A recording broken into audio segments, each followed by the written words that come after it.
following podcast contains mature language and spoilers. Listener discretion is advised. The Marvel superheroes have arrived. Captain America, Fantastic Four, Hulk, Spider-Man, Iron Man, Spider-Woman, the God of Wonder,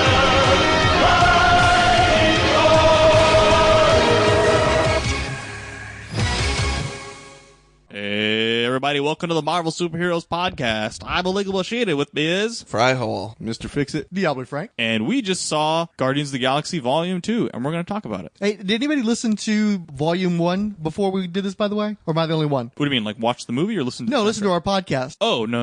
I didn't. Yeah, see, Probably would have been a good idea. This is a very important podcast to me because when we were starting to do the Marvel Superheroes podcast, before it was even called that, before you knew what the fuck we were going to do, the original idea was to try to do a bifurcated, like Tales of Suspense podcast. It was going to be Captain America and Iron Man. And so I was going to try to get the podcast out around the time of the Winter Soldier and blew right through that fucking deadline. Matter of fact, I don't even know if I'd asked you guys if you guys wanted to do a podcast yet by that point. And so what ultimately kind of pushed us to finally get the podcast out was that Guardians of the Galaxy was coming up. Yep. And Fryhole had lent Mr. Fixit his whole set of Annihilation. Oh, yeah. Which were destroyed when I got them back. But let's leave Hey, that. they weren't in great shape when I got them, so just for the record. Basically, this entire podcast exists in part in the format that it has because Guardians of the Galaxy was coming out and Fryhole had lent us his Annihilation set. And so it's all kind of full circle on this shit now because this is the first time we've actually been able to do the sequel to any of the movies that we covered previously.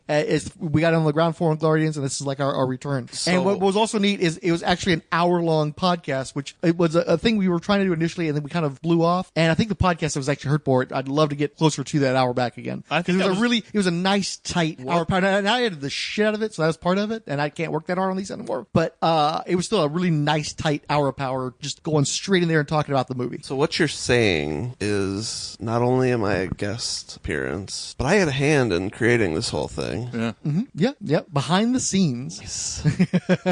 Like you were the shadowy figure in the origin story that we're going to do a prequel about. Nice. It took- I'll start my you're- own blog and I'll be all mad and be like, I was the fifth Beatle. You're the Howard Stark of the Marvel Superheroes podcasting universe. Awesome. Or the Winter Soldier. Which is why we should probably direct shit to you, actually, because you actually bought Annihilation, whereas we just borrowed your shit and read it and apparently destroyed it as well. I got all the hardcovers. They are my pride and joy, and I don't let them leave the house. And what got you to go into Annihilation in the first place? Why did you buy all that stuff? I've always loved the cosmic stuff. Even, a lot of people know I like Thor, but I like the cosmic stuff way better. Well, you've got a lot of overlap, too. Yeah. I mean, people, we're only just now starting to see this in the movies, but in the comic, Thor's always journeyed into the greater universe, the space ways and that kind of shit. I mean, were Celestials invented for Thor, weren't they? Because, Celestials came after Galactus, right? Well, actually, me and Well, they had to have, because Galactus is in... me and Mac had a question for you because we were trying to figure this earlier. What is the pecking order in the galactic universe? It's the Living Tribunal. No. The Living Tribunal is the voice top. of God, yeah. He's the top. Because But he as is far as basically a stand-in for God, right? Like, and The Living Tribunal is a stand-in for the Judeo-Christian God, essentially, right? Well, I thought it was the voice of God. I thought the whole point of him being a tribunal is he's Father, Son, Holy Ghost, basically. I don't know about that, but he's got three different faces. Yeah. Yeah. So that's God. And then Infinity is underneath him, and Eternity. Okay. And Oh, so there's two of them, wait. Infinity and Eternity. Okay, Eternity They're is like the a one from coin. Doctor Strange. Is One's Infinity? a male, one's a female. Okay. Oh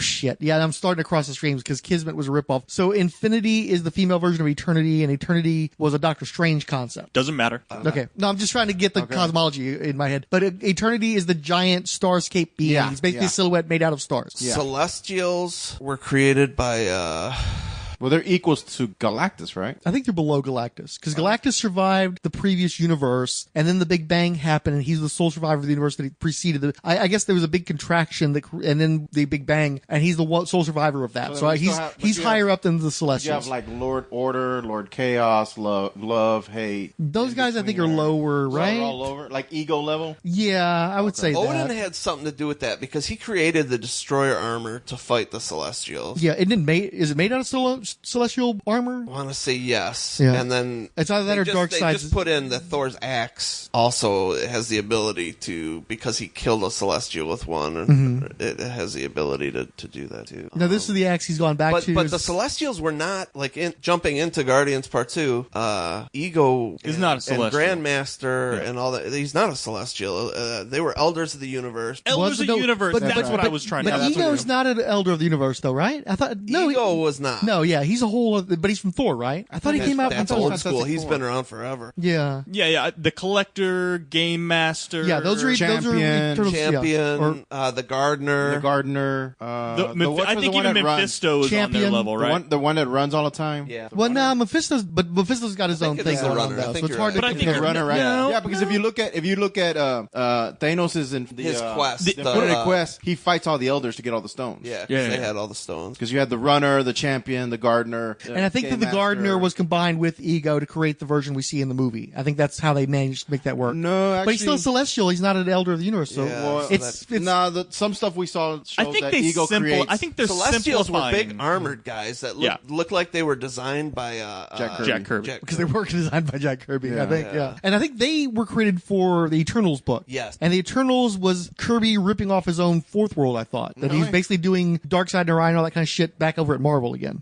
That's the impression. I always got the impression that Icarus was just like Orion, but I never read Eternals. Did you ever read Eternals? That is a huge blind spot for me. When they redid it and everything, it was John Romita Jr. Right. And I'm so fond of him that I was like, He's allergic. Sucked up another thing I want to read. So. Well, and it was Neil Gaiman, and Fixit was getting those issues. I read like the first couple, I think, from him, and I just couldn't get into it. So, but even in Guardians of the Galaxy's cinematic universe, the Celestials to this point had been big armored dude because they show him in a flashback when the Collector's talking about him, and then nowhere is a big celestial armored head that's hollowed out, and they're farming the you don't know how brains. that one got killed. So even in that universe, they'd been calling Celestials the big armored dude. Actually, when they redid the Eternals, when Neil Gaiman did the Eternals, the Celestials had something to do with man evolving on Earth. Like they tampered with our. Yeah, I well, think I'd heard that had been that way. That came back to Gober. But I thought it was the Kree who tampered with our DNA. Well, I thought you're getting okay. Here's the thing. I think that the Kree created the Deviants. Okay. I think the Celestials created the Eternals, and the Kree created the Deviants. The Kree, out of the Eternals. The Krees created the Inhumans and all those creatures. Yes. And then humans were created by the Celestials because I remember the Evolutionary at one point. I don't know if they ever said that it was strictly humans. I think that, like I said, I think the Celestials created the Eternals. With our DNA or something. I think the Kree created the Inhumans. I think that the Eternals might have also done the Deviants. But didn't they say something about that in the Evolutionary War? The Deviants had something to do with the Inhumans. I know that. Yeah. I think they were the bad guys. Boy, they. Hey, this is quite the fucking rabbit hole we're going down. It doesn't matter. But it appears to me for the Marvel Cinematic Universe, they're sort of simplifying the term eternal. Yeah. I mean,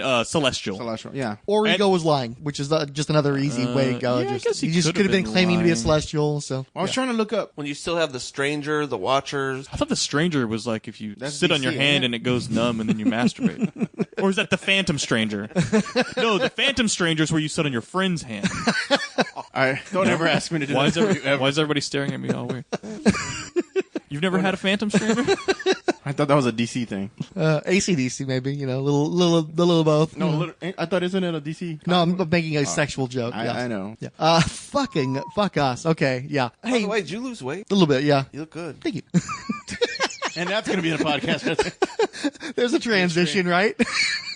And by saying that, he says he doesn't eat the popcorn. So when he went to the movies and saw the Guardians of the Galaxy 2, you thought... What? I didn't have any popcorn. I didn't eat popcorn either. I ate protein bars. I had a bunch of popcorn. I ate popcorn. I don't know what that was even weird for this podcast. I don't know what you were talking about him eating popcorn. So do we want to just talk about the movie? What do we want to do? Yeah, I do not want to summarize this movie because it's like this is kind of an involved movie, right? There's a lot of shit going on in this movie. Yeah. So It's not as linear. It's not as linear as the first one is. Yeah. Kind of. Which is so. So you were going into the original Guardians of the Galaxy as a fan of that property. You'd read the comic book series. I don't know if you read the... I didn't like the original Guardians. Yeah, the 30th Century Legion one of the guys. Nonsense. The only part of that I read was the Silver Surfer part, because he was still around. Mm-hmm. He ended up feeding Galactus. Yeah. He had the quantum bands. So he, instead of Galactus eating planets, the Surfer would feed him, and they kind of went on a buddy road trip just around the universe after that. And the only time I read the original Guardians of the Galaxies was when they brought in the Universal Church of Truth and tied into all the old Warlock material. But you did like it when they turned the Guardians into a 21st century team consisting of a bunch of their disparate sci-fi characters. Yeah. So going in, you were already familiar with the more modern take on Star-Lord, Rocket Raccoon, Groot, Gamora, that team basically I had that they never adapted read to film. Star-Lord before Annihilation, so I had no idea who he was. Yep. But going into the movie, you had read the Yes. post-Annihilation Guardians that was the basis for the Fully movie. versed. How did you feel about the first Guardians movie? Loved it. Okay. I mean, I guess I'm one of those people, I know they're going to change shit, so I try to go in and not have too many, Expectations. Hang up. yeah. Oh, that still failed me for, Suicide Squad. So to recap our original review of Guardians of the Galaxy, I liked it, you liked it, Absolutely. and Frank, how did you feel about the original Guardians of the Galaxy movie? Wasn't a fan. Didn't Wasn't a like fan. it because there wasn't enough girl power. Among other things. Yeah, that had some various issues. There was 2 girls in it. Main character But girls. it didn't come up to Frank's standard of... Fryhole, let me explain to you. Gamora is supposed to be the most dangerous woman in the universe, right? Well, then how come Peter Quill has to keep saving her? Thumbs down. That was my Diabolu Frank impression. So going into the new movie, Volume 2, so we could not coordinate to actually see this thing together. So Fryhole and Mr. Fixit saw it on Thursday night. Y'all guys were with the opening crowd. What did you guys think about the movie going in? Oh, hold on. Well, first, I thought my seat was kind of tight.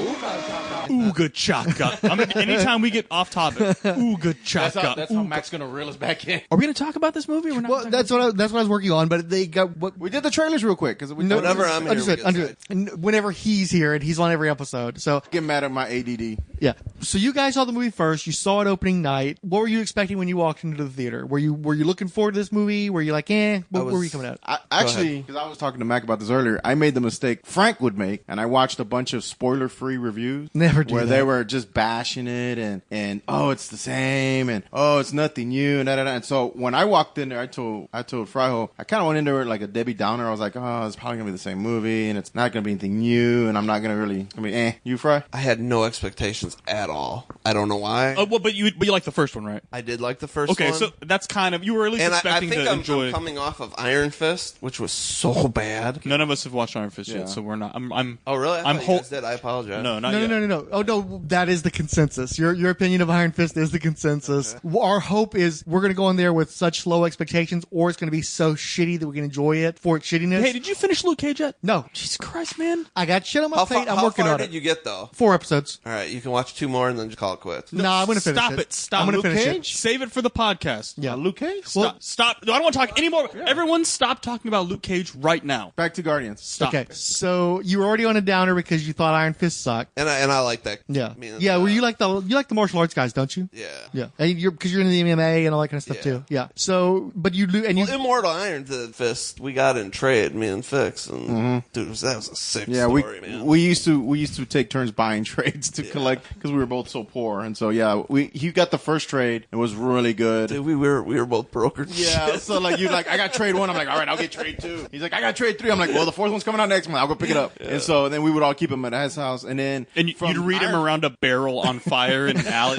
Remember those times? Dude, we're like heroin addicts just sharing a needle back and forth, books like a needle. You'd have your you'd read by firelight with a can of baked beans. But cooking on it.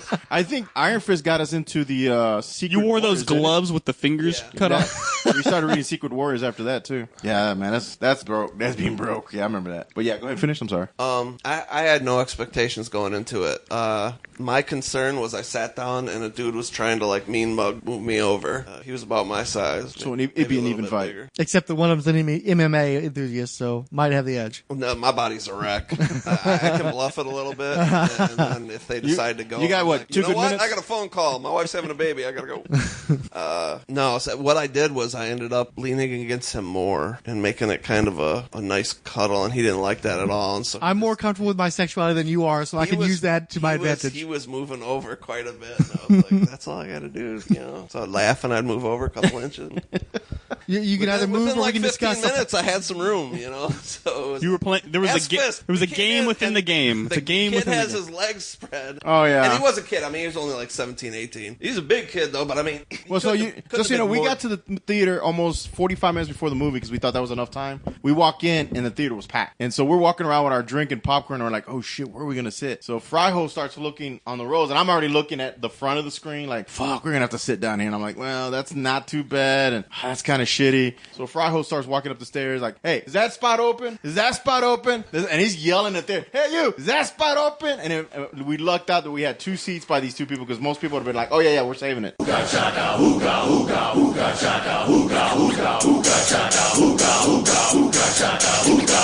It's behind the 3 cans of whipped cream. Well, when you have female guests over and they want a banana get out of split. here! Don't even bullshit. That'll give you a yeast infection. You got to watch it with that stuff. Okay, cut that out. Oh, all this is getting cut out. Do not so much of this episode is going to be just like chunk gone. I'm not even 100% sure we've started this episode yet. No, we haven't. Lord have mercy. No, honestly, think Ooga chaka. Ooga. That's like the intermission. Ooga chug. Well, hold on, man. We can't hear you. You do know the mic is not going to pick you up from way over there. Yeah. So you guys are going into this. Be set.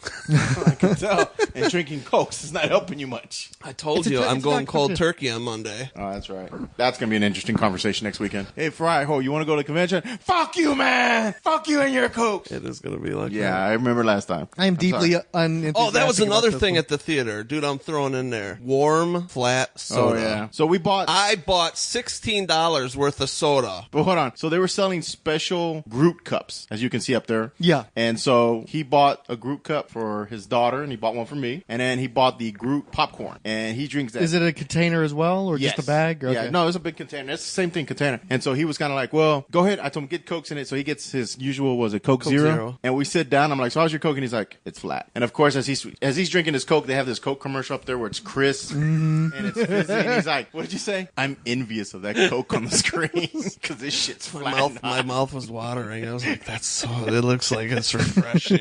And, And then he has to drink his sad it was drink out of just Groot's it head. was so bad. And then I tried his, and his was the same. And I was like, "Oh god." And I know we. And I don't like talked about this popcorn, movie. so he's eating the popcorn. So I ate my protein bars with flat soda. It was a bad snack. Not a good way to start your movie experience. No. Mr. Fixit, you saw it with the Mrs. Fixit. I mean, what if Mr. What Fixit? the hell? I've lost the thread so much on this one. Okay, so Mac and Mrs. Mac saw the movie earlier today with your sister, as I recall correctly. Absolutely not. No? No. What happened? She was a babysitter, dumbass. Oh. We have a child. So I said we had to get a babysitter. Okay, I missed that part. Hey, so now you've misrepresented my family and called me by the wrong name in like a span of 10 seconds. So it was nice to meet you. No, we walked in. We saw a 12:25 showing, and we walked in, and there were almost no seats left in the theater. Mm-hmm. It was absolutely packed. We got there like 20 minutes early. It was completely packed. It was very impressive. I didn't think that early in the morning on Saturday it was going to be at that capacity. I've gone to movies that early that are big movies, and it's like half full. And there were literally like maybe 3 or 4. Now, like I'm not counting the first 2 rows that like your nose is touching the screen. Those were obviously still open. Yeah. I don't even know if the count is selling those. I think those are all overflow seats anyway. But there were like pockets of 2s, so we took 2, and then a couple other people. Then it was just people standing around looking for seats, and they were splitting up and taking open seats. It was pretty impressive for a Saturday morning. Yeah, we went in the afternoon, and thankfully the theater I go to has assigned seating. And the same thing happened with us. The front couple or 3 rows was empty. Everything else was full. Anyway, I had no expectations. I purposely avoided spoilers. I avoided trailers. I glanced at one spoiler-free review that seemed kind of wishy-washy on it, and then I had a brief conversation with you about it on the phone, and that was it. So I had high expectations, and then because of some of the things I'd heard, I'd tempered some expectations, kind of like Mr. Fixit. Well, yeah, because I mean, they made So a I big deal about... was pretty middle of the road going in. Yeah, they made a big deal about how the Marvel in-house system that they have, where they people that are related to Marvel employees and shit go to see the movie, and it apparently tested higher with them than any other Marvel movie or comparable to the best Marvel movies ever. And then, of all places, that big bunch of cocksuckers over at Comic Book Resources that are always on Marvel's Jock especially. They had a review that was like, just more of the same, just nothing exciting here, no adventure here. And I go to Pajiba and I did the whole thing where you read the first paragraph and the last paragraph and nothing in the middle. And it was basically like, yeah, that was a good, solid, entertaining movie, you know, but a lot of just very tepid, well, this is more of the same kind of shit. So that's so weird to me because that's not the experience I had at all. yeah, and we're going to come to that. But so you were going in there light on enthusiasm as well then?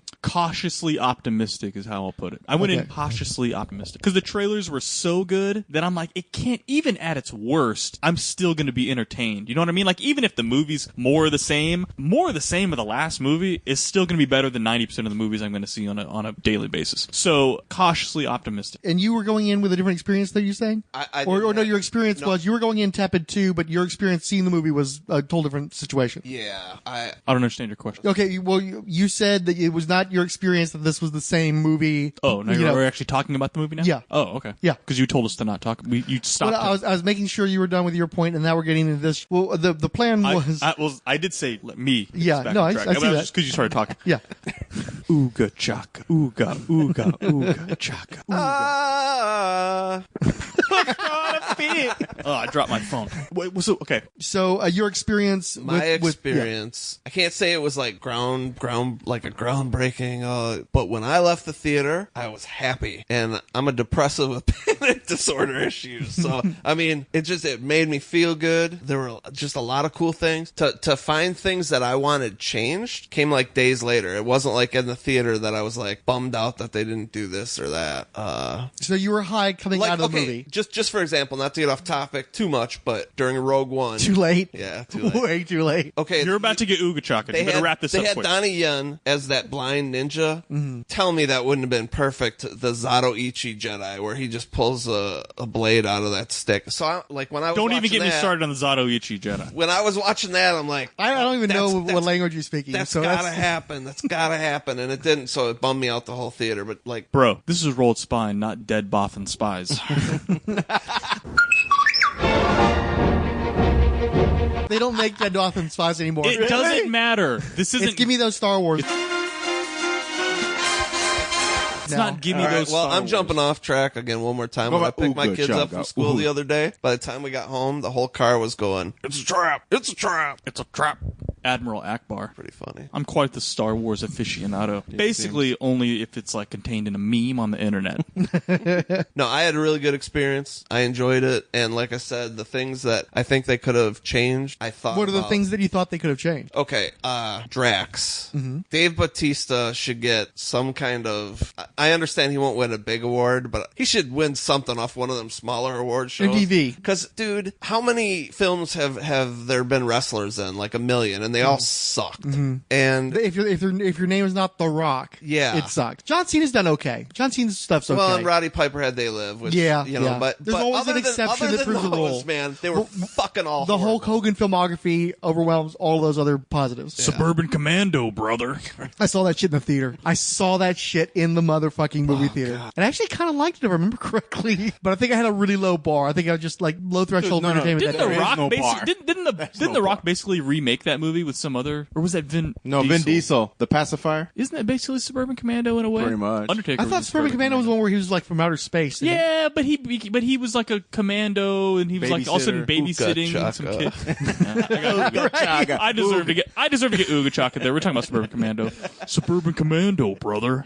So back to Dave his Bautista. acting was fabulous. I mean, I turned to Fix when he was gagging about thinking about her having sex with him, Mantis. He's like, oh, dude, I almost pissed myself. I was like, dude, I'm pissing my pants. I'm having He was laughing so hard, yeah. But I would have liked to still see him, even though he was awesome. He did a fantastic job. He's Drax the Destroyer. I still would have liked to see him fuck up a bunch of dudes. You know, and that's just me wanting to see carnage and wrecking shit. But, for the most part, he just has the opening sequence where he jumps into the belly of the beast and is stabbing at the beast. And even that was a comedy beat because that came down to Gamora. Yeah. He does a thing where he's getting dragged behind the spaceship and shooting a rifle at actual spaceships. That was pretty cool. That was. Yeah. except that they did that in Firefly already. That was basically, to me, is the moment that they did with Jane in Firefly years back. Oh, True. You know, I didn't even think of that. Yeah. Except you're right. Jane didn't get bounced off of trees while he was laughing and screaming. Well, and he's not having a Drax, ball. so yeah. That was pretty funny. And Gamora saved him. But And dude, how awesome was well, I just wanted to say, Yondu, well, I thought it was. We'll come to that one sec. I just want to say it's so funny to me that the big selling point for Jason Momoa's Aquaman is all like "fuck yeah," you know, that kind of attitude. And you notice that was a role that Khal Drogo was going to play, was Drax, and Bautista's already doing the Aquaman thing before Aquaman, better than Aquaman. Yeah. So even in that respect, Like jovial in the midst Yeah. of combat, Yeah. laughing and yeah. So Momoa's still playing Drax, but he's the one, you know, poor man's Drax as Aquaman instead. I really think. But you that- were talking about old Merle himself. Fuck me. Now Michael I'm having the Rooker. brain fuck. Michael Michael Rooker. Michael Thank you. Rooker, this is his best role, man. No. You don't think so?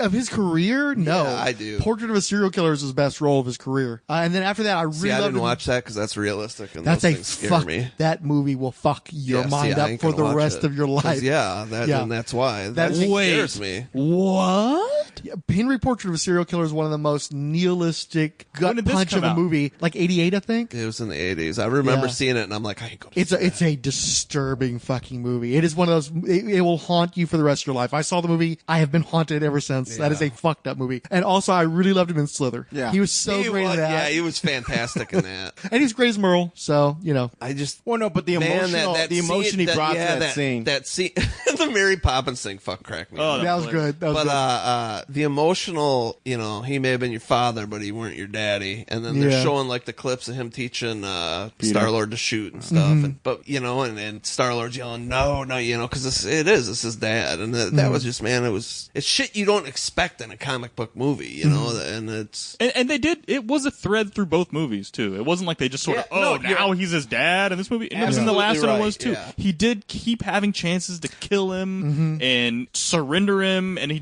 kept sticking up for and nobody. And again, all the other Ravengers. Yeah, right. Because you got me saying Reavers. All the Ravengers Another were the same Firefly way. They're thing. like, dude, why are we not eating this guy? Like, why are we not? Why do we keep He was sacrificing cargo. ourselves? That was the one line. Yeah, from the first one. and that happened all in the last movie too. So it was Yeah. nice that there was a payoff in this movie. Exactly. In fact, I appreciate the first movie more now because of that. Yeah. Because I thought it was really saccharine and kind of cheesy in the first movie, where they put such an emphasis on it in this movie that it's like, okay, that's one you can't call bullshit on that. They totally set that all up. So yeah. But you were saying, what did you want to change though? The blind guy.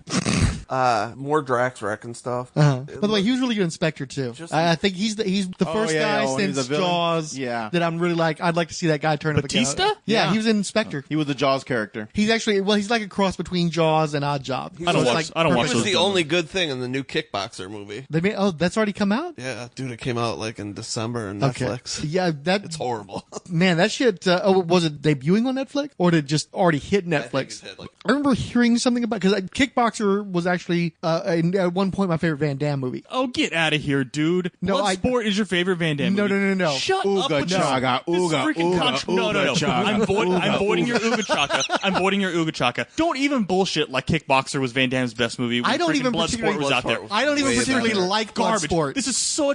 I'm about to quit this fucking podcast, dude.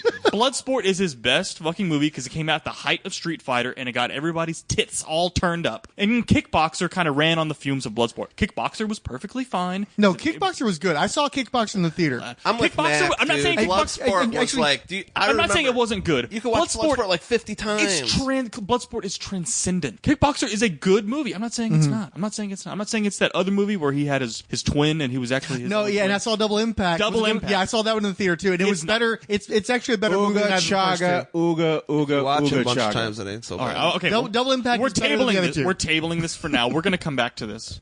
Okay, we're gonna table it for now though. So anyway, so you wanted more. And Bautista. now, for our first break, the musical renditions of Odin Force.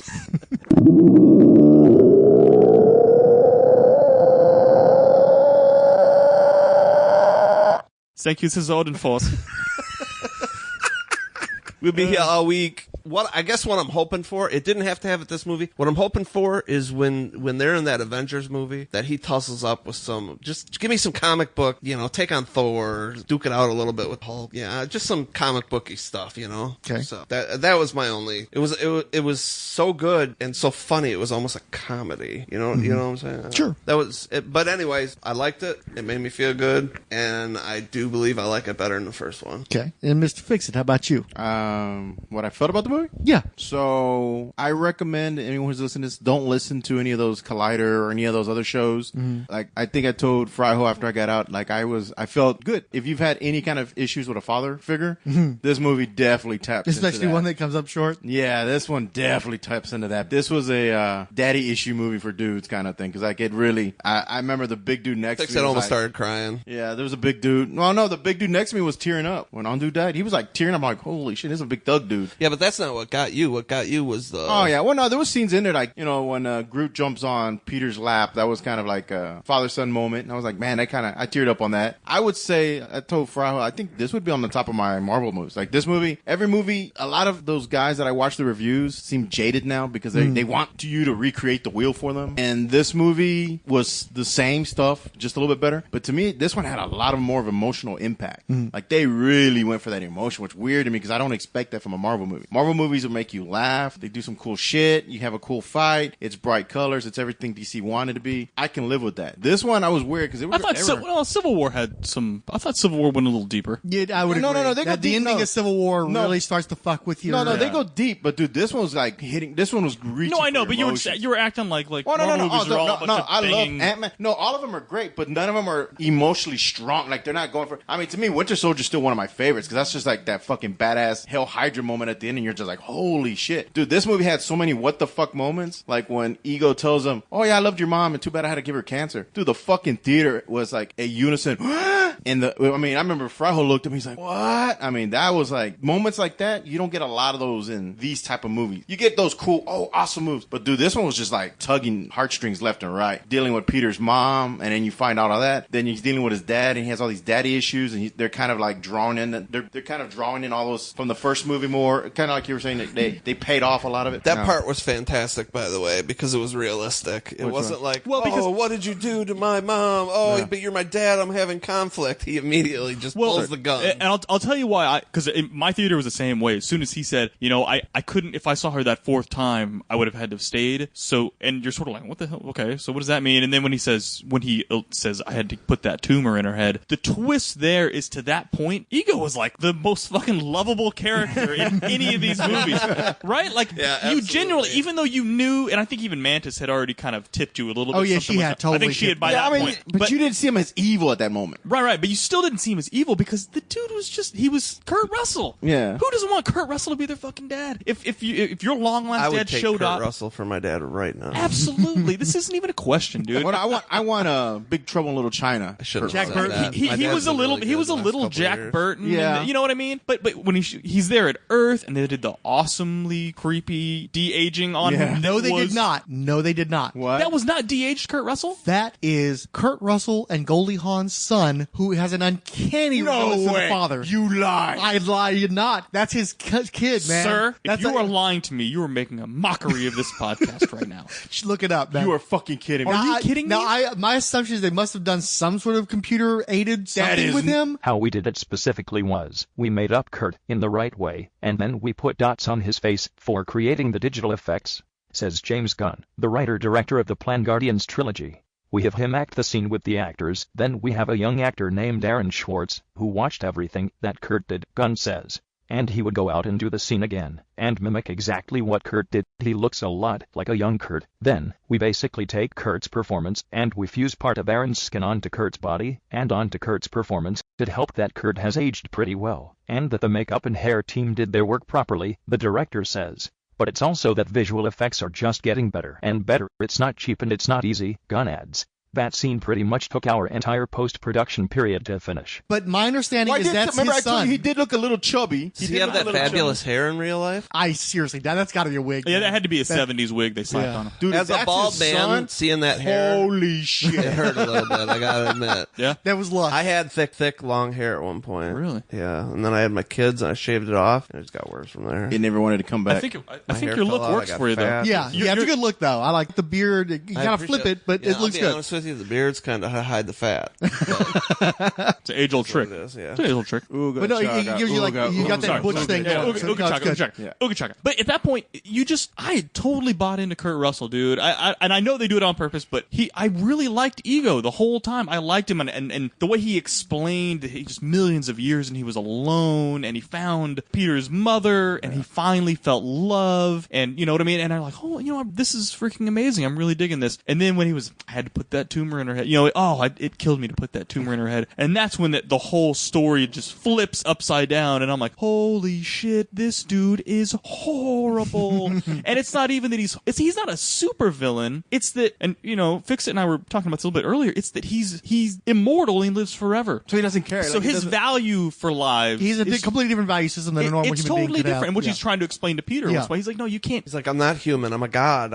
That's the mortal part of you talking, but you have to understand it. That doesn't exist. Time doesn't mean anything anymore. You're right, because it's forever. So these things are just everything. To him, it's the equivalent of you take the dog to the vet. It turns out that they can't really do anything unless it's going to be like a $10,000 procedure. So you're like, let me just go ahead and put the dog down because I don't have $10,000 to spend on the dog. Except it's a human being because that's what they I are wouldn't even relative to say him. that. I wouldn't even say it's that much. For him, it's a simple blink It's of an the eye. ant farm, isn't it? It's an ant farm, right? That's what it is. It's let me spray some Raid down, and then you go on about your business throughout the day. That's what it is. It's because every time he breathes, civilizations are rising and dying, rising and dying, and trying to look at his perspective, and then on the other side, you're having to look at Peter's perspective, where it's like, you killed my mom. Like, I can't let it go like And that. then he was there for her death. Yeah, and because he was like, I just couldn't stand to be there and watch. And he was like, I did have to sit there and watch her die. Yeah. And then he pulls the guns out and just and blows them away. But I did really like how they made it clear how similar the two of them were. Yeah. Yeah. Because Peter ran too. Peter left his entire planet because he couldn't deal with his mom dying. So you saw that strong parallel. Right, You he could never see- went back. They Yeah. talk about it. He never went back. Yeah. But what I thought was interesting about that twist was that I knew that he was going to be involved with the death of Peter's mom. I knew that was going to be the turning point of the movie. I could just see it. It was too telegraphed. But I figured it was going to be, I know, because Ego's not going to be one of the good guys, okay? He has to be the bad guy because by the midpoint of the movie, they haven't set up anybody besides. I disagree. I disagree. I don't Okay. think you saw that. Well, no. I did. I totally Can I saw just that say why real Yes. quick? The reason I disagree and the reason why I wasn't so sure he was going to be a bad guy was because I know at some point Thanos is going to have to kill a bunch of motherfuckers. So for all I knew, Ego lives through this one. Thanos kills Peter Quill's father, and that's what brings them into the Thanos quest. So I as I'm watching this movie, I'm still thinking at some point, and they keep mentioning Thanos every now and then. Nebula keeps mentioning it. Gamora. At some point, he's supposed to come back. So even if he wasn't directly the villain of this movie, I still thought they could be setting up Peter's father to be this great guy, to have Thanos kill him, because Thanos did that in the Infinity Gauntlet, killed all those dudes. So that's why I still was not quite sure that he was actually bad until Mantis kind of started foreshadowing it, right? But I didn't think he put the tumor in her head. So you saw the cancer. Oh, no, I totally saw it coming, but my thing was, I was thinking that one of two things was going to happen. Either it was going to be radioactive sperm. That's what I like, thought. Like Yeah. with Rain, the Spider-Man story, Yeah. that he didn't know that he was going to kill her. And then as it progressed and as they made it clear that Mantis knew that there was something bad going on here, and they just were so hard-selling him as a nice guy, I'm like, I bet you what it's going to be is he knew that having sex with her would kill her because he's a god, she's just a human. So he knew that like impregnating her would kill her. So that's how he acts. He kills her. I thought it but was he's the but he's plan. going to have a different perspective, right? I But see, thought the the thing plan- is, though, I thought the that plant right was there what was just, killed it. I didn't want to kill her accidentally. Right. In the movie, he's like, no, I put it there. And that's what I'm coming to is that my worst case scenario, my best case scenario was he accidentally killed her because he just had no business fucking a human being. My worst case scenario is that he knew that she was going to die, but he saw a bigger scheme to things, and so it wasn't relevant to He him. sacrificed Right, her to create to Peter. create this thing. So when they went all the way to, I intentionally put a tumor in her brain because she was fucking with my head and I couldn't deal with that bitch anymore. That's when you're like, that went so much darker than I had any. Yeah. There's no way, But he's no still- way I would even imagine Marvel would go there. So that's what I'm saying. It's not that I saw the twist coming. I just didn't see it going that far off the fucking road. It's like, whoa, Dude, and, So, and yeah, I'm telling nobody. you, they said in their theater, people were like audibly shocked. Yeah. Yeah. I'm telling you, people in my theater, as soon as he said, I had to put that tumor in her brain, like people were gasping next to me and going, what? And then I think Peter's next thing he says is, what? It was like people had beat Peter Right. to the shock of reaction. This. I mean, it was a phenomenal.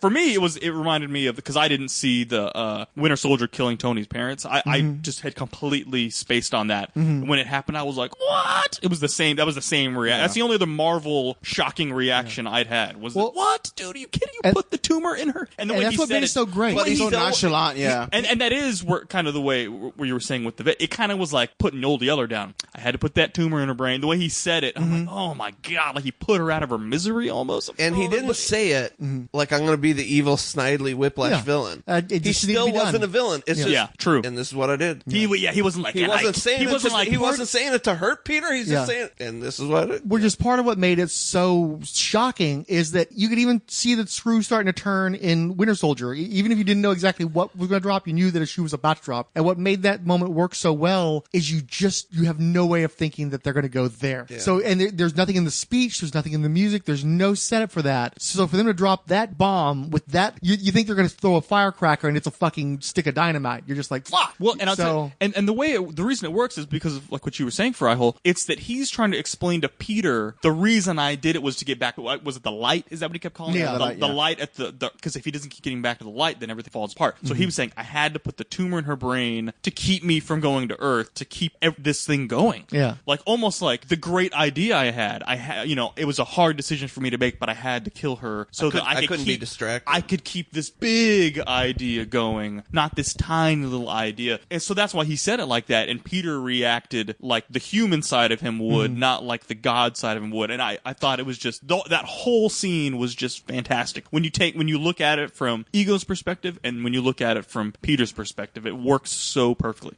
I also love the scene. I love the scene where when they're in the tunnels and they find all those skulls and you realize that Ego has been doing this for a very long time. Yeah, trying to find that one special. Well, I wasn't sure what it meant at that point in time. Well, I didn't know. I knew it was badness, but I didn't know exactly what. When I saw that at first, I assumed that that was going to be the life forms that were on him, and maybe he just killed them all and put them in that tunnel. And then when he wasn't going to tolerate those parasites. Those are his children. Then you come to realize that his children mean nothing more to him. They're just a means to the end for him. They're a tool, and he's just trying to find the tool amongst millions. It looked like millions of lives. It explains when he gets Peter to form the ball. Yeah, he gets so excited, ridiculously excited, and I was like, because when it happened, I was like, man, he's getting really excited. Yeah, Peter. Yeah, and that's because he was excited. Well, finally one of them could do it after all this time. When you think back through his reactions, I'm telling you, man. Anyway, well, I thought he was going to pull Vandal Savage. I thought he was going to transplant himself into the new body. I thought that was what the plan was going to be. Yeah, so because he decided, he's like, finally, I've got a older. That could have been a possibility. That would have been ruined. It would have been absolutely awful. But that's what I was looking for. So that's why when it wasn't that, it was a surprise.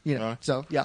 For comic book diehards, they're gonna love that part of it because that's how Ego was always written. Is he's not really evil. He's just crazy, batshit crazy because he's been around so long. Yeah. And see, my thing, honestly, I know Ego from the Marvel Universe Handbook. I don't know if I've ever read a comic book story that actually features Ego. I just know the image. I know the internet meme, but I don't have a lot of firsthand experience with that character. Internet meme of Ego? No, just people bring up Ego just like they bring up MODOK. They're like, hey, look at the cool, just because he looks cool. Not because Ego. you have stories actually to tell had them. a planet with a face on it. Right. Whoever thought Who thought they were and going to go they there? show Galactus as a purple. And it's even a purple planet. It's like that's such a surprisingly faithful rendition. And they put it in a fucking movie. Yeah. Are you kidding me, dude? Like you were saying, with Galactus, they had to make him a vapor or some shit. And Marvel's just like, we don't care. We're going to put a giant face on this planet. Pull it out and put it on the table in front of you. We're going to make the star villain of a movie a planet with a face and a beard. And then when we saw that, I remember me and Fry who looked at each other like, "There's a face on the planet." we were so excited. Yeah, we were so excited about it. It was so dumb. Well, how about like out of nowhere, Uatu? I was like, no. That's we were talking about. I didn't even think they owned the rights to Uatu. So when they did that 500 jump shit, was hilarious. Where they're like, you're only supposed to do 50. We're doing 500, and they start morphine and they're jumping. Now we were discussing earlier the two creatures that were fighting each other. I said they were the Blood Brothers. Which two creatures fighting each other? It's one of the first dimensions they hop into. There's two dudes with like bats fighting each other. Okay, I didn't catch that. No, there's two. I think I was still just so shocked that we got the Watchers because again, I didn't know Marvel owned the Watchers because They the don't. Watchers, Yeah, the Watchers are from Fantastic Four comics. Yeah. Period. So that was one of those where it's like, do you even have the rights to that? Did a little research. Yeah. So Fox traded for Megaton, Negasonic Teenage Warhead. So Oh, Ego okay. and the Watchers were a trade for that character, so that they could use him in Marvel's movies. So Marvel traded that X-Men character to them for that Okay. movie. So And now apparently- you mentioned that I remember that now, but I didn't remember the characters because I remember involved. me and Mac were talking about it, and I said I've been watching the show where they were talking about how apparently Marvel and Fox kind of started playing this little game of, well, we'll let you use this if you let us use that, and Mm-hmm. they're kind of trading characters, which is really fucking weird for like to think that the Marvel universe that's where they're at. Well, and that's the kind of shit that wouldn't have happened with Mike Perlmutter because he was just 100% an obstructionist. Where I think Kevin Feige's more realistic. It's like, look, let's not be pissing in the same pool we're all swimming in. Yeah. Let's see what we can work out. We're not I mean, we're gonna make friends. money from We're this. not friends, Yeah. but you put up your barrier over here. You can do your Quicksilver, and we'll kill off our Quicksilver, and we'll make this. We'll be adults about this. Yeah. So I And appreciate that. I did a little research on that. And Uatu has no business being at Fox, so let's put the Watchers in ours. And I know Fryho has his special feelings about Stanley, but I love the fact that Him you and got Rob to see the Liefeld Watchers. need to go live on an island together. Wow. I love the fact that you got to see the Watchers. Like that was just a special moment for me right there. What I love is that they have Stan in the space suit. And what it reminded me of is, do you remember the alien narrator from the early Starlin Warlock issues where he'd be kind of just sitting there and telling you who Adam Warlock is? Are you talking about and- the clown creature thing? Not the clown creature. It was a green alien guy. He was wearing a spacesuit similar to what Stan was wearing. think I remember And he would that. basically just sit there and tell you the story of who Adam Warlock was I think so. before he had started. That's what that reminded me of. But apparently, and Kevin Feige, I think he confirmed this because I didn't want to read what it was. I just read the headline. I was like, back away, back away. But Feige was saying that your theory about Stan Lee and the Marvel movies is correct. So apparently, Stan Lee is the same character throughout all the Marvel movies. Well, yeah, He's, well, the they watcher, said- he's the watcher informant in all they the movies. say that when you look at the credit, he's listed as a Watcher informant. Huh, okay. So his thing is to tell them the stories of all the different units, which is kind of cool now because now you realize that Which- all these movies are happening. Look, dude, that in a microcosm is like the leg sweep to the DC universe. There's shitty movies, dude. Sweep the leg, Johnny. I'm telling Sweep you, the leg. Marvel has got wheels within wheels Yeah. within wheels. we went- turning. Well, the on fact it, that nice. because they already did this with Deadpool too, the X-Men movies are happening in the Marvel universe, okay? And Stan Lee's in the X-Men movies, so they're all all linked. part of the same universe. Even if they can't directly relate to each other, you know that it's still, like we cover the Marvel X-Men movies over at Fox, and it's okay because it's all part of the same continuity. It's all... So that makes the Marvel movies even huger because now you can add all the X-Men movies into their universe and say they have over now 20 to 30 movies to their credit. You know what they're also doing, which shouldn't, I guess, be too much of a leap for writers to think this, but they're making their bad guys relatable. They're definitely in the recent Marvel movies Look and at- in the TV and shows. look at the TV shows, the villains are much Kingpin stronger. And Cottonmouth. Dude, you're feeling bad for them at points. They're humanized. Ego, for as much as crazy shit as he was, dude, you could see where he was coming from in certain. At least I could. Yeah, no, I you did. know, and Winter Soldier. yeah, Winter Soldier, absolutely. They're just they're writing their characters. They're doing a better job with their villains. That was a big complaint about the Marvel characters early on, and now we're actually getting villains that are Gamora and Nebula. Nebula. I mean, even that they were written relatable. You know, in the first movie.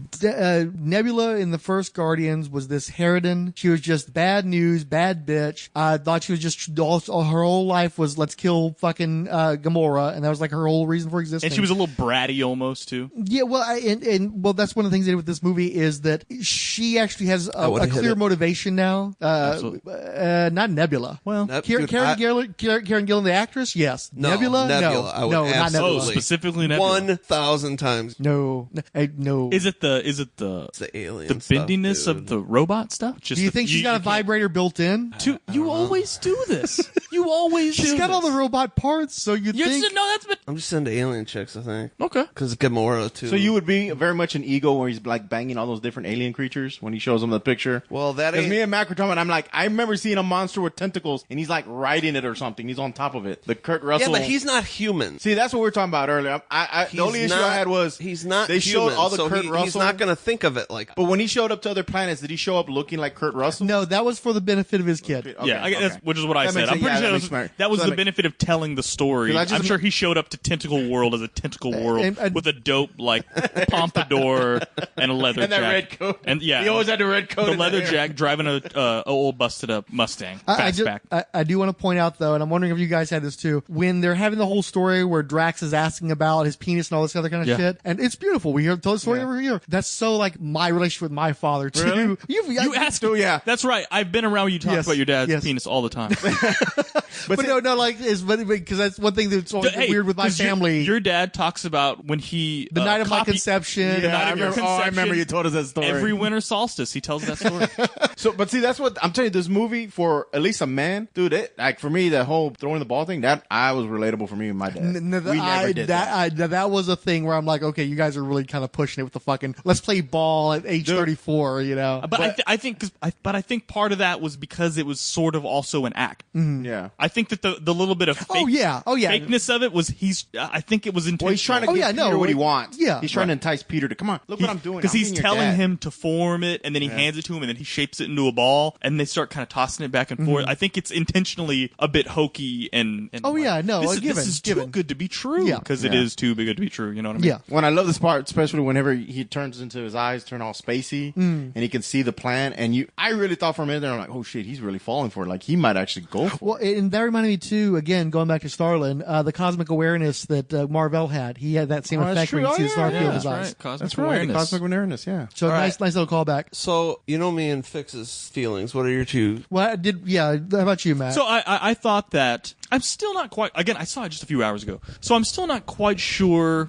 if yeah, it I was definitely haven't had a chance to marinate because I don't know literally if it was saw just- the movie and drove Well, directly but he, here. But he also asked me, so I know. Okay, so I'm not sure if I'm gonna put it higher than the first one yet. The first one's a really good caper origin movie. Just a great. It's just freaking. The soundtrack's fantastic. It was the first time, because this one's riding off the fumes of the first one a lot. It can take shortcuts because the first one explains so much. It set up so much. They were able to Paved cut a so lot. much road for it. Right. Yeah. So it's kind of hard I can't separate two from one. Whereas I can look at one on its own and be like, that's just an awesome, just a joyride, right? So, but it was definitely more emotional, even though, okay, so a lot of people, all right, I guess I'll bring this up. Maybe you're going to bring this up. I don't know. So the more I've thought about it, when I got out first, I was like, where were people talking about all these similarities of the first movie? I don't get it. And now the more I've thought about it, a lot of similarities of the first movie. It's all about family. Hey, no, we're family. No. Look, you're going to argue with Rocket Raccoon instead of Drax arguing with Rocket Raccoon. Now it's, you know what I mean? So, now Rocket Raccoon's mad at everybody, but no, actually we're all still family again. And then you've even got a lot of the, hey, look, Peter Quill's going to sacrifice himself to save Gamora. I'm going to fly out into space without a spacesuit on and start to turn to ice and die before I get saved. And this time, Yondu, I'm going to fly out into space and save Peter Quill. I'm going to give him the spacesuit, like he took his mask off and gave it to Gamora. A lot of some similar stuff. Of course, it's also a space movie, so you die the same way in space every time you die in space. So I'm not going to totally fault them for that. But I do think that the father-son stuff, I wasn't expecting that. I knew this was going to be telling the origin story of his father. I didn't realize that was going to be Such a huge part of the movie. huge part of the movie, and that they were going to get as deep with it as they did. Yeah. And then when they got into how, the death of his mother and his ties to his mother, and his mother was actually there for him, and when he ran away, right, even though he's this omnipotent being, he couldn't come back to see his son. And then when you find out it was all just a ruse to get him to conquer the whole universe, basically, it was I don't know. It made me really think. I mean, you've got father issues. Yeah. I got tons of father issues. So it really did. It struck a chord. I was expecting it to be just another action movie part 2, and it really wasn't for me. There were really some, and the Yondu death where he may be your father, but I'm your daddy. You know what I mean? Stuff like that. Like, why am I having these weird feelers in this Marvel movie? This isn't what I was expecting. I'm still not sure. I thought a lot. So like then we have the jokes, right? So this movie's got tons of jokes in it, just like the first movie. I thought some of them were a little weird. It felt like Drax's turd joke. I don't know. I was like, what are you making turd jokes? Where I famously large turds or whatever. I'm like, that's not funny to me. Then I thought they used the word like douchebag and dick like 1,000 times in like a 5 minutes. Shit, lots of shits too. But they had to be right at the limit. Douchebag is really shit's just shit. But douchebag's kind of specific, and I think that he and Rocket used douchebag like 5 times in a span of a minute. It felt like, and I was just like, what? Did they run out of words to use? So that was a little annoying. But But I thought Drax, although he had some misses, dude was hilarious. And we've mentioned that when Mantis gets hit by that debris and then he yells, "Mantis, watch out!" Like after she was already unconscious, dude. I thought my wife was going to go into labor, dude. Like, because that was a pretty intense part of the movie. And when she got knocked out, she's, oh my God, she got knocked out. That means that, Ego's going to reawaken. And instead it's, "Mantis, watch out." It's like, dude, this is he hates her. Like, he hates her so much. Or even in the end where he was all like, "I think you're beautiful." And there's the pause. He's like, "On the inside." And it's like, my God, this poor woman, dude. Oh, no. He's so I have very rude. sensitive nipples. Oh, and then the sensitive nipples got me both times too. That was funny. Oh, my nipples! Oh, my nipples! And then they flies. So I really appreciate that. Some of it was, again, some of it was forced, but I thought a lot of it really, really worked. I thought the ending of this one, first of all, Ronan's horrible. He was a terrible villain in that movie. That was a good movie, but it was all in spite. It's great design, great He looked production great. design. Well, he looks great. Great costuming. He looks great in the comics. Yeah. So, He but is fantastic. my God, dude, he was terrible. He could have been a Legends of Tomorrow villain on the CW or some shit, because he's like, "I'm Ronan, and I'm mad about this, and blah, blah, blah. I was Here's listening- my Dark Aster spaceship." Really, it's super dumb, dude. That's all really, really dumb. And then at the ending where they've got the stone and they're all singing and stuff, not the highlight of the movie, right? Yeah. Whereas I thought the ending of this movie, you had Groot with the bomb, and that was all hilarious. And you're Which you thought was going to be lame in the trailers. yeah, because they it showed seemed like that it was whole, so I was like, stupid. they showed all this in the trailer, but it actually ended up being good. And they kind of do the Superman where they all die, and then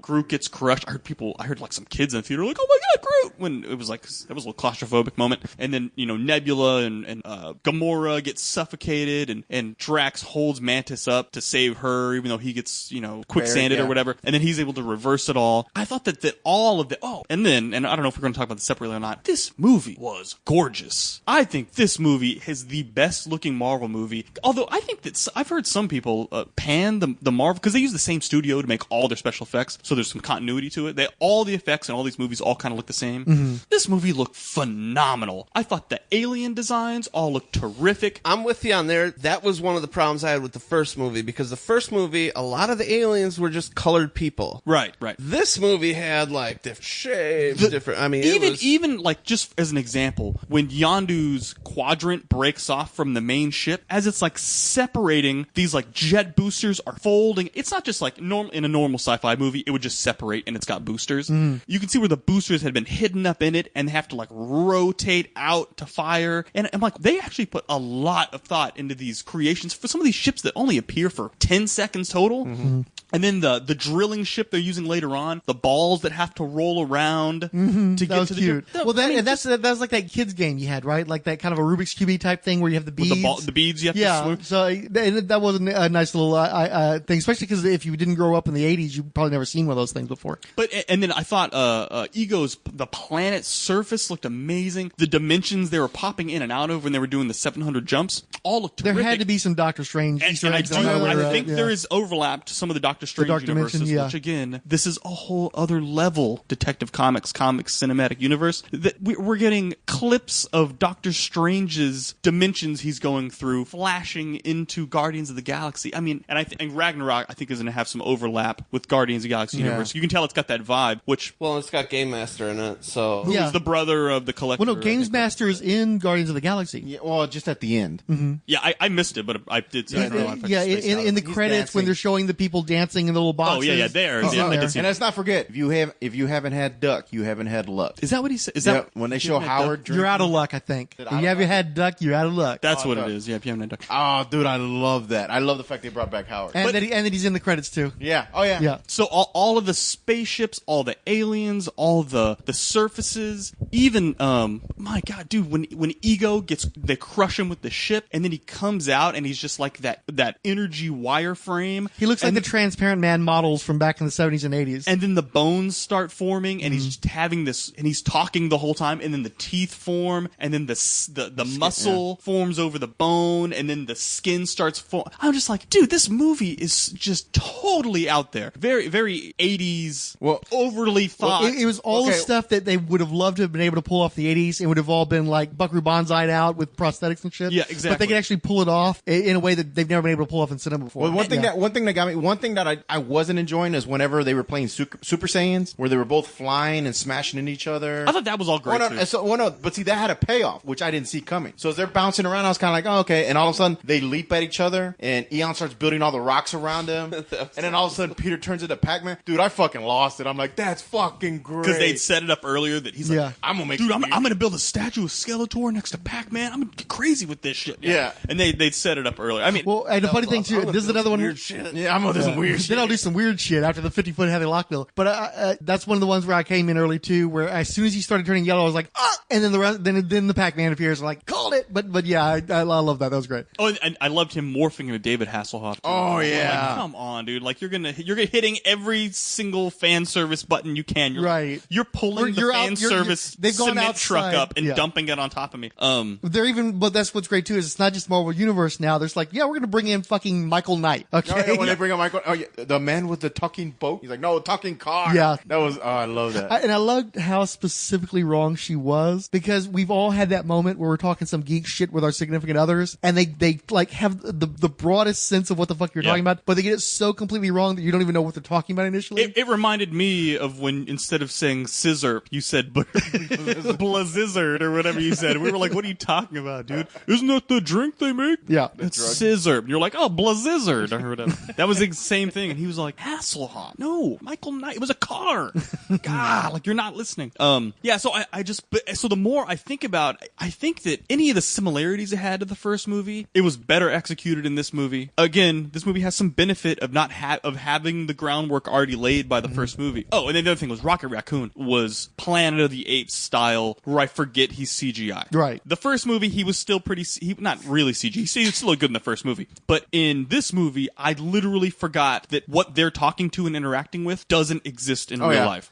That scene when he's fighting the Ravagers, I felt like I forgot he wasn't real. I thought he was real there. But even then, like at the very end, after they'd been fighting on Ego's planet, I felt like his coat was dustier because of all the explosions. And I'm like, you have no business putting this level of detail into this CG character. You have no. You're supposed to make shortcuts with CG characters, not genuinely fool me into forgetting that he's not a real cybernetic raccoon. Well, I think you're onto something in that Trash Panda. My assumption is that you must be using a lot of the same studios over and over again. And I think what they're doing is in the earlier movies, you saw the first pass at these designs and concepts, and you always hear, well, once you've got the model there, it's way easier. You can just keep reusing the model, right? And what happens is when you've got different movies that are all competing with each other, and you're having to start all over again from scratch with each new movie in normal cinema. Then everybody, you never get beyond that certain level. Where with Marvel, I think what they're doing is they take those initial frames and they go in there and they beef them up and they keep upgrading the same, frameworks. So that's why it's getting so good, is because you're actually getting to see the CGI evolve the way the Marvel Universe itself is evolving. And so the level of detail just gets better and better because you're building on all the stuff that's already been set up. And you're not competing with, it's not like all these different movie productions. It's all one big production essentially. And you've got years to spend on these things cumulatively. Well, and like you said, it's a lot like this movie from the first movie. You're not starting at ground zero. You're starting at 10 because you already got 1 through 10. So it works not only for the story, but it works for the groundwork of the CGI, for the prosthetics too. Like you were saying, how it took for David Bautista was in makeup for 5 hours for the first movie, but this movie 1 hour because they got it down. Like everything, the prosthetics have progressed. They already know what they're doing. It's like whenever you work on a car for the first time, just whatever it says it's going to take, block out the whole day because this will be done in an hour. Well, you don't know what tool to use for every bolt, so you got to dig through your toolbox to find that one. But once you do it once, now you know. Next time you do it, I know I need that socket. I know I can't use this one. This is a long one. I got to use a short one, and it's just easier to do it. So I think again, that's more benefit of the second movie because it can rely on the first movie to do a lot of the groundwork. But I just thought, and I honestly thought the soundtrack was great too. I thought that some of the musical cues seemed a little more forced than the first one did, but that may just have been because I was more aware of it, or maybe I had trauma from Suicide Squad being so bad with their musical cues, so I was paying more attention to it. But I love the more obscure choices. They didn't go for paint it black. They didn't go for paint it black. They're still not that obscure. I thought a lot of them were. Cat Stevens song. But we're talking like they went from 100% everything is a radio hit to like 85% everything is a radio hit. So it's maybe they not may have been a quite- radio hit. Okay, Yeah. for my generation, I didn't recognize a lot of those songs. Yeah, I knew a lot of those songs, but I agree. It's a world of difference between the radio hit that Quentin Tarantino would pick versus the radio hit that Zack Snyder's going to pick. Right. So, yeah. Yeah. I would say the only real mainstream hit was that Fleetwood Mac song. That Cat Stevens song I had never heard of. What was before. the The one Cat that- Stevens one's not familiar to me either. Yeah, so that one I had I'll never. give you So that when that came out, I'm like, Should I what bring the is soundtrack this? up when we go through it, or We can, Yeah. sure. I just remember when that song came out, I was like, I know the voice. That's Cat Stevens, but I've never heard the song. I know Cat in the Cradle. Yeah. I really thought that song was going to come on because that's. Well, that's not I Cat had Stevens, heard, though. I had heard all those songs Cat in before, the Cradle's not Keith- but not No. for a long time. That's Carpenter, something Carpenter or something. The Carpenters? That's not Cat Stevens. Cat in the Cradle and Silver. The Cat's in the that? Cradle and the Silver Spoon. Harry Chapin Carpenter. Sure. Harry Chapin Carpenter. Cat Stevens did Wide World. Ooh, baby, baby, it's a wide world. And Peace Train.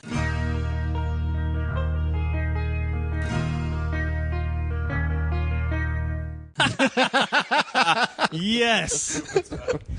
Shout out Ugly Kid Joe. Yeah. They did sing it, though. Yeah. Chapin Carpenter. My music is on point too. Hey, buddy, motherfucker. you just got Frank.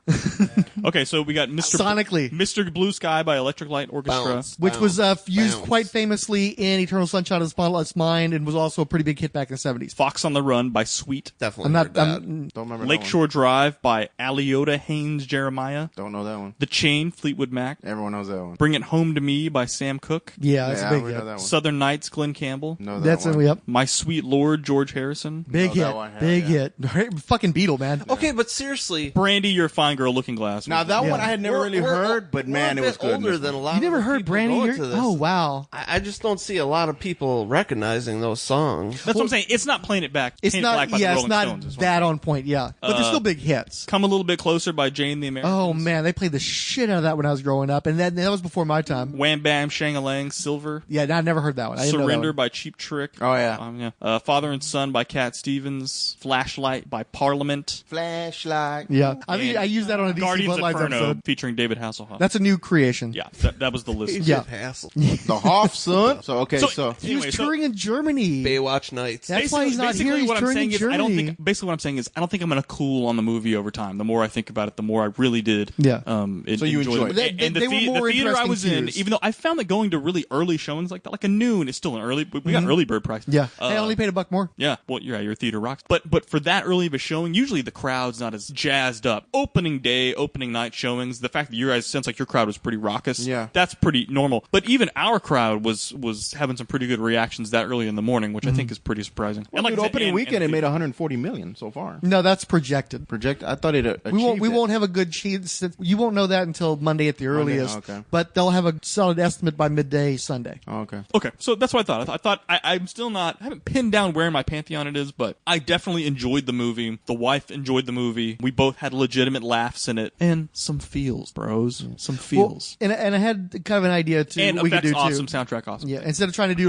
trying to do a list of something, we could do some tiers really quick. We've got multiple franchises at Marvel now. You got Thor franchise, the Avengers franchise, the I'm Captain always America top. franchise, Iron Man franchise, Guardians franchise, right? These have all been multiple movies. So that's like 5 franchises within the Marvel Cinematic Universe, right? So where are we at? What's our list? The cumulative franchises against one another. These are at the top. Oh yeah. Well, this one, yeah. Guardians is at the top of all the franchises? Yeah, these are at the Yeah. top. These are this is what the pacing, the effects, the likability, the characters, the critical response, the money generated. I think it's everything that Marvel wants out of every single movie. Every movie they make now is how do we make a Guardians of the Galaxy? I think that's what, it's not how do we make another Ant-Man? Well, every one of these movies Let's is be honest. This movie affected where now you have music cues. Where Guardians first came out, because I didn't hear a lot of music cues. Maybe one for Tony Stark when they would do AC/DC. Right. But that's about it. Where Guardians came out and they were like boom, boom, boom, boom, boom, boom.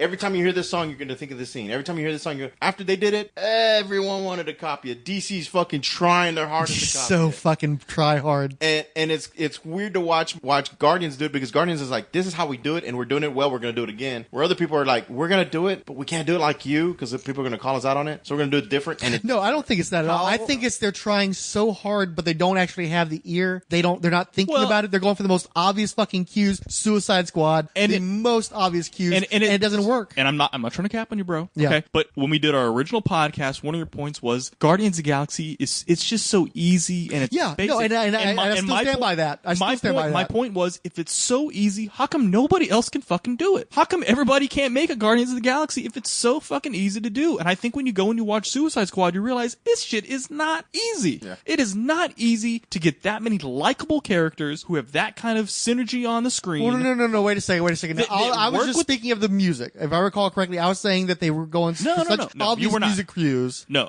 I don't think that you were. Well, maybe I think you were not. talking about the Okay. whole movie. It's just, I think you were looking at it as it's just a dumb space action movie. And I'm saying if it cannot be that easy. There are no successful space action movies. Where are they? Like, they're just not. It's Star Wars and that's it. Star Trek. Star Trek movies are not terribly successful anymore. They don't make a lot of money. No, You don't- the only the last I don't one hear a buzz. underperformed. I don't hear a Dude, buzz. if they made 3 of them, They they've don't- made money. I think also what Mac's going here is the wide amount of people that can go Yeah. see this Yeah. movie. And I think that's what you're talking about, Star Trek. Star Trek is still popular, but with Star Trek people. You aren't taking your little kids and they're all No, like, well, oh, actually, hey, cool. I think that's the Whereas opposite, you take actually. a little kid to this movie and they're like, yeah.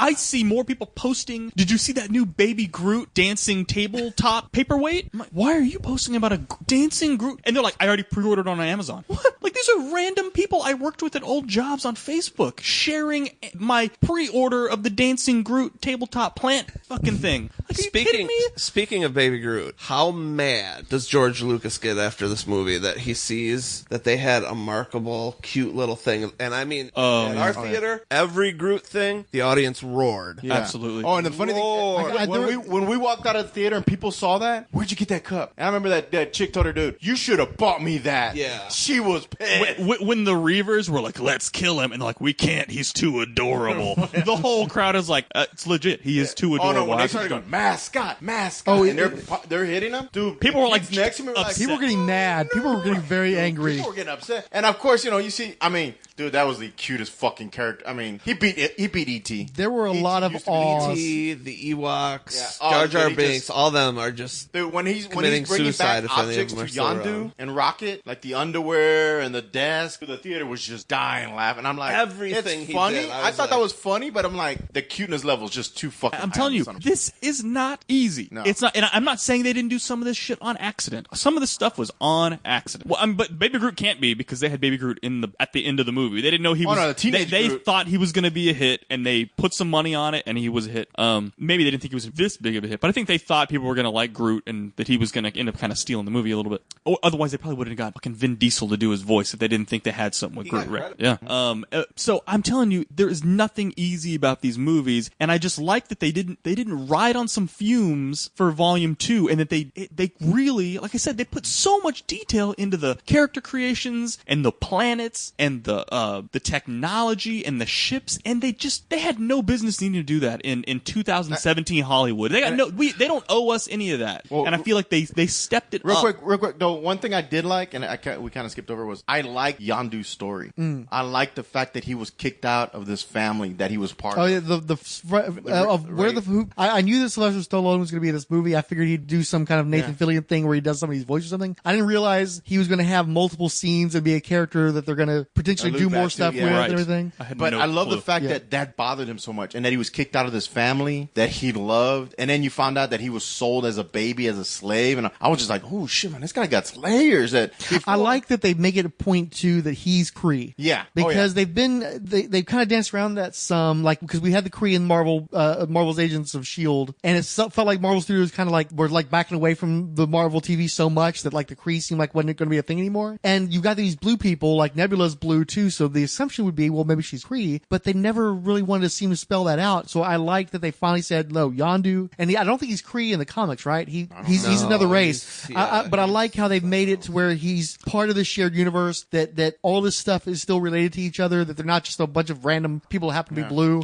So I like that they did that. So, yeah. okay, so speaking of Yondu, thank you, because I already gave my little recap of how I felt. The one part of the movie where I was a little bit like, we need to move on, was when he and Rocket broke out of the ship, and he slaughtered talked about the that. entire ship full of people in up-close point-of-view detail of his spear burrowing through people's bodies to, like, happy, happy, joy, joy soundtrack music, and it kept going on and on and There's the on. Pina Colada. No, one Pina Colada song. Which one? No, what Pina song Coladas was was it? the first one. forgot. I can't I told Mac the and they were like zooming up and doing like drone footage of him murdering all these people, and then going down and following in point of view with the spears. He killed more people, and then the lovable fat guy that we were all kind of laughing at all of his dumb jokes, and it shot through his. You mean the beer one that mug. wanted to smash Groot with a rock? Yeah. That lovable fat Yeah, guy? well, I know, but when it goes through his glass and then it comes back through, was it like stab him through the neck Through or the something? side, actually go through the side. Through his side and not the other side, and I was like, okay, we get it, and see, it's all I told it's all Matt- pretty. I 'cause like it's- that part. Actually, I liked it because I felt the people who were defending Yondu, like he's our captain, when they grabbed that one guy and they're taking him into the that little doorway. I thought, Antechamber before. Yeah, I thought they were just locking him up, and then they shoot him was- out of space. it I was like, bad. Oh shit! I And then you get it. you just see a line of guys. I was like, and Yondu's just sitting there, and you see he's beaten, he's broken, and that one last guy's like, Captain, he's crying to him, and he can't do anything. He's lost all power. And I remember like, oh shit! So when he did that, I actually felt justified. I'm like, dude, I didn't say I want to see. they him didn't just deserve to fucking get it. destroy I them just all. was like, okay, we saw your spear burrow through the guy's heart and head and neck. Oh, here's the next wave of guy. It was just like I liked it. They picked on Groot. They murdered all I his know. friends. They beat up and pissed on him. I mean, it I'm was, just saying. For me, that was yeah. one part of the scene. They I'm like, definitely hard sold the vengeance. Yeah. Yeah. okay, a hard, I and, enjoyed and yeah, then and Rocket got in on it too, so they were.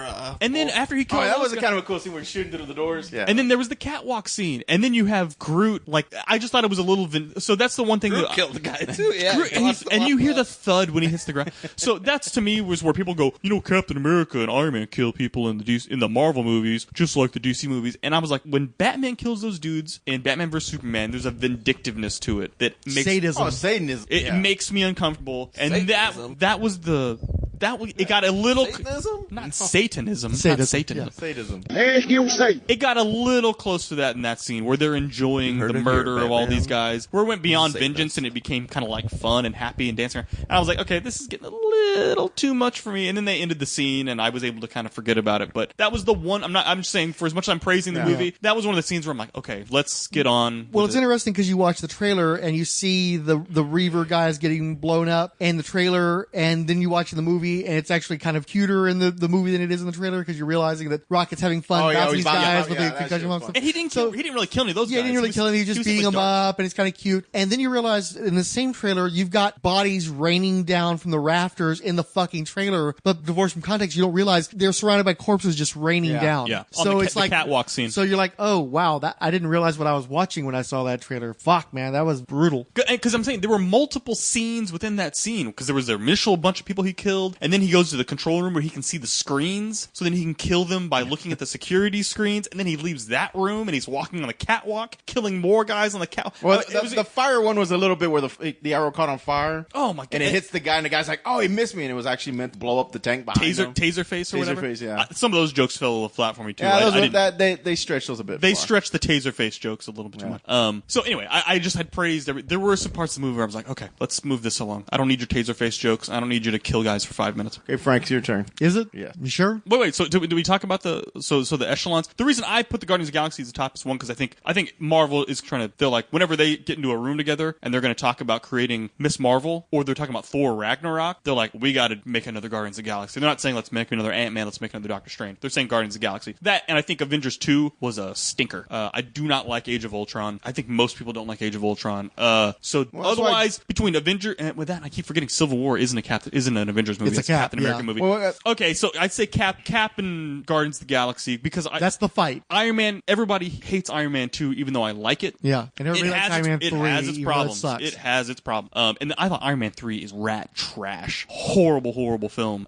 So I definitely can't have Iron Man up What there. happened in that one? that's the That's one with the extremists where freaking And Pepper then- Potts turns into an extremist. at the and end. Mandarin. Mandarin who's not the Mandarin.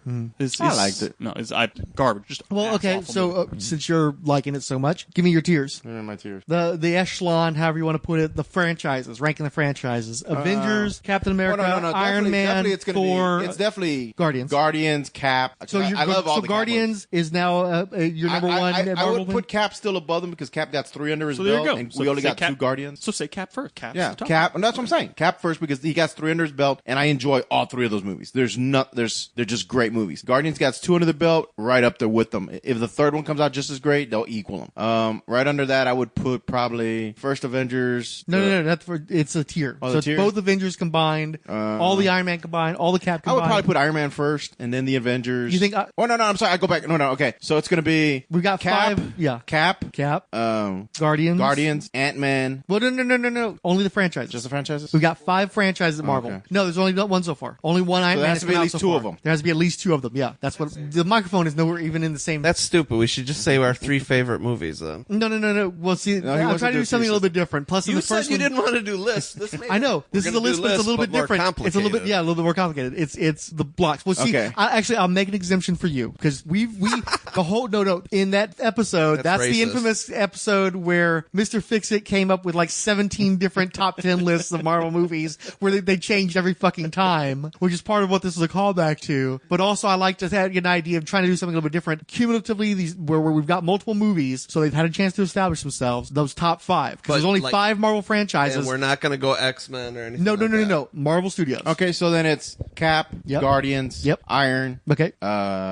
Avengers, Thor. Okay. And then for you, I would you're going to do your actual list too, but for, I would for the put tiers first. Thor up there because I actually like the second Thor. Like what you guys, I've heard what you guys said about it. I think that The Dark World is the single worst Marvel Studios movie produced. See, and I loved it, but I didn't. The first one had that shaky camera crap. And all the Dutch angles. Cap, So is Thor your number 1 on your top 5 no, tier? no. He's just saying it's up It's there. up there, okay. Um, So Thor versus Cap, for instance. All right, Guardians, Cap, Iron Man, And I gotta then- do 2 more. Thor and Avengers. Like where are they at the 5? Because those are the 5 franchises in Marvel Studios. There's only 5 5 Marvel All right. Studios that they've done multiple movies on. Guardians. Is there only 2 Avengers movies? Yeah, because Cap 3, I know it's Civil War Avengers- feels like it's Avengers It does. movie, but it's It not. does. It's a Yeah, Cap it's movie. not. Yeah, which makes the Cap franchise look really good. Yeah. All right, Because Cap 1's good, Cap 2 is really, really good, and Cap 3 is really, really good. No, you know what? Guardians, Cap, Iron Man.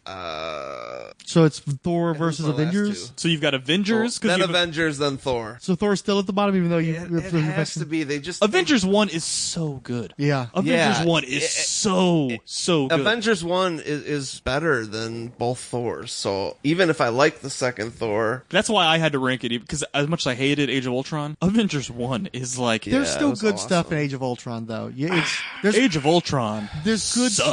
stuff in it. Yeah, I mean- as a whole, it's got major problems. It's not an easy The rewatch. good stuff was the credits. that was a movie that got me pumped that I went in and disappointed because I love James Spader.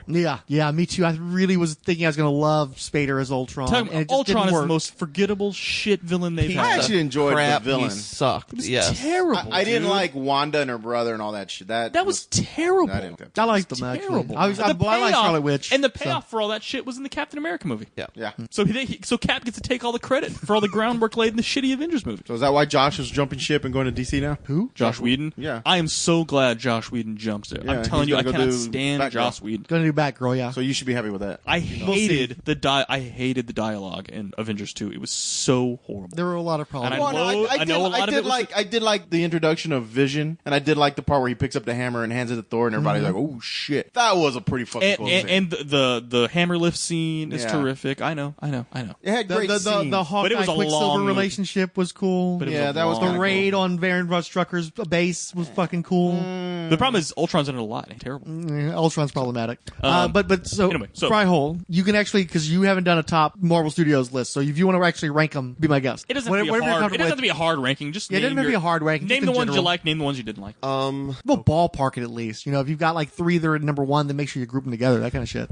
Really, I liked Civil War, but I really liked Winter Soldier. Just that Nick Fury car. Oh, that's chase, a great scene. dude. I mean that. It's so cool because you think about the first Avengers. What's the weak part of that? That whole sequence with Nick Fury, right? And Yeah. Kobe Smulders as Maria Hill and that kind of shit. And then they do Winter Soldier, and it's like it's already a great movie, and that's just another highlight because it's so well executed. That whole sequence is awesome. Yep. And it's like, wow, Captain America hasn't been in this movie for like 10, 15 minutes straight, and I don't care because it's so fucking cool. And Nick Fury's never been cooler than in that sequence, I would say. I loved. Well, in the movies. See, I can't even make a list, so I don't know. There's certain things I like about certain movies and parts. Okay, so- like Doc Strange, I thought was fantastic for the way he made jokes. All right, I look at like an Iron Man. Tony Stark's make jokes to make people laugh and to make himself look cool and everything. Well, if you read Doctor Strange and like in Vikings, Thor Vikings, he was in that. He was making jokes to make himself laugh, and that's kind of like in that movie. A lot of people said the jokes failed, but in my opinion, they didn't fail because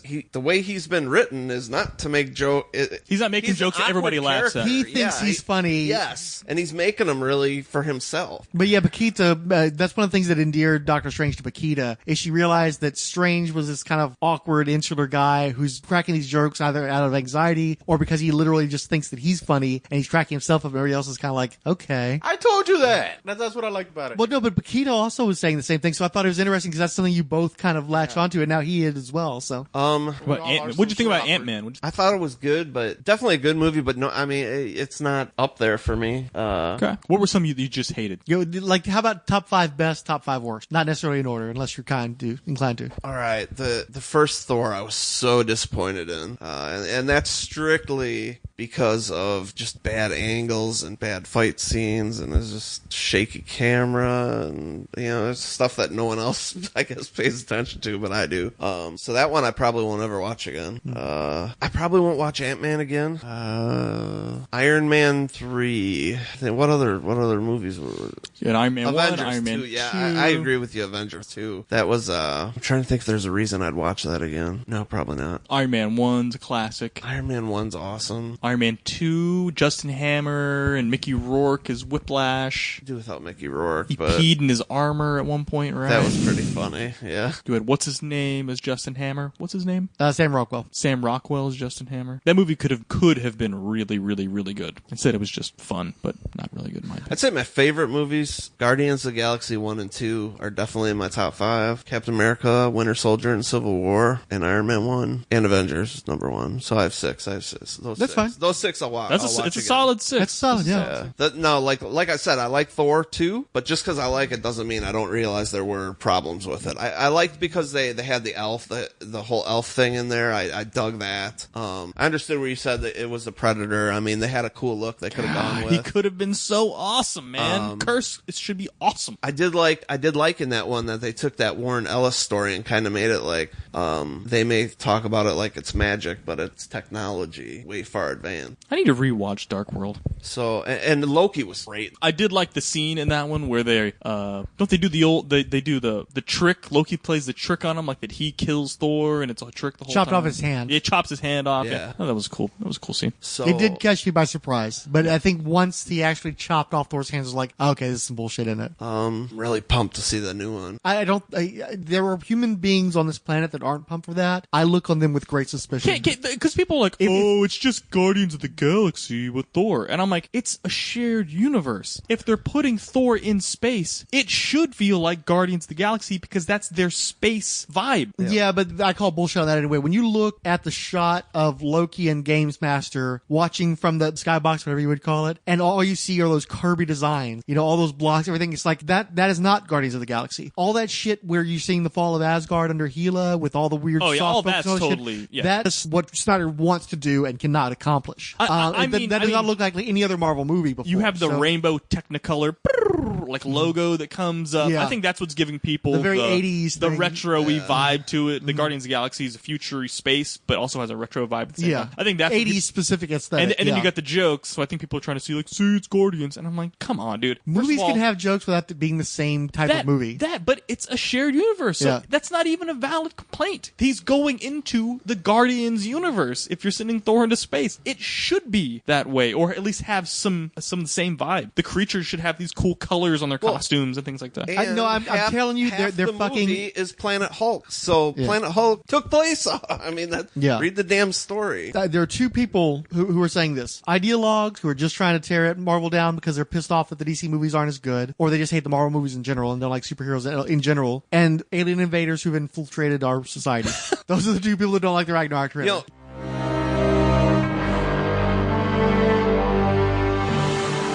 The end of the world is approaching. Soon the planet will be engulfed in a nuclear Armageddon, and the only people that can prevent this from happening are considered to be the greatest villains of all time.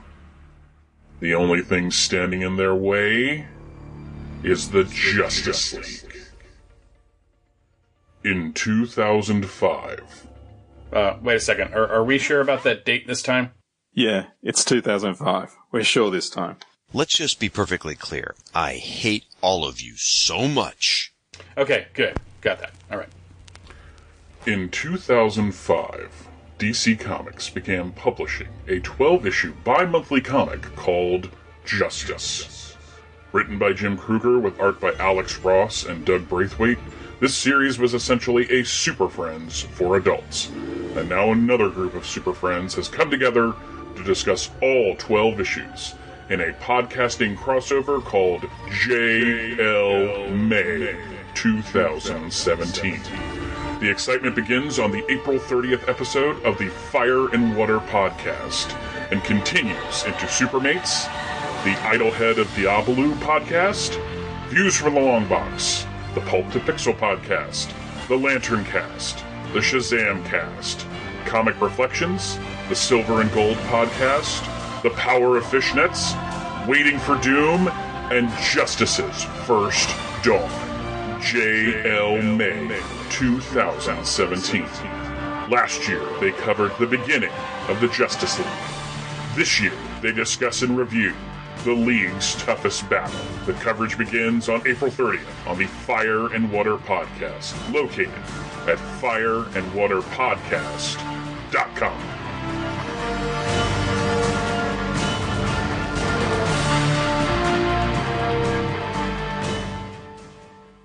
Ooga chaka, ooga, ooga. Anyway, your turn. so okay, we got to stop. You speak on this film, please. Yeah, your turn. Yeah. Well, just like the last time, I kind of wanted to push it back because I didn't want to, fuck up any of y'all's rhythms. And we know what's coming. Well, I didn't read the same reviews. I read small snippets of the reviews because I'm a spoiler phobe, and I was hearing the same shit. Either. Well, you, Mac, you were telling me that you were hearing that this movie had a much different feel than the first movie. I ended up reading more after I talked to you, and it was it's the same. And then the one I had read was it's kind of a mess, but it's different. I'd heard that it's a mess, and that's a quote. I read one that said it was a mess. Yeah. My understanding too is Rotten Tomatoes had it only like 80%, which is pretty low for a Marvel movie among the critics. But I'd read, it's basically more the same. And I'm be honest with you, I realized on the way to this movie, for starters, I was like, oh shit, it's time to do this movie. And I was already like trying to juggle some podcasting shit. So I wasn't in a rush. My hope too is I was wanting to see the original Guardians of the Galaxy on Friday night. Paquita bought it on Blu-ray a while back. She watched it once with her family. I've not seen Guardians of the Galaxy since the theatrical run. I saw it in the theater and I've not watched it since. I've seen clips of it from like cable or like when Paquita was watching with family stuff. And I actually tried to watch a little bit of it this afternoon. I was not getting into it. I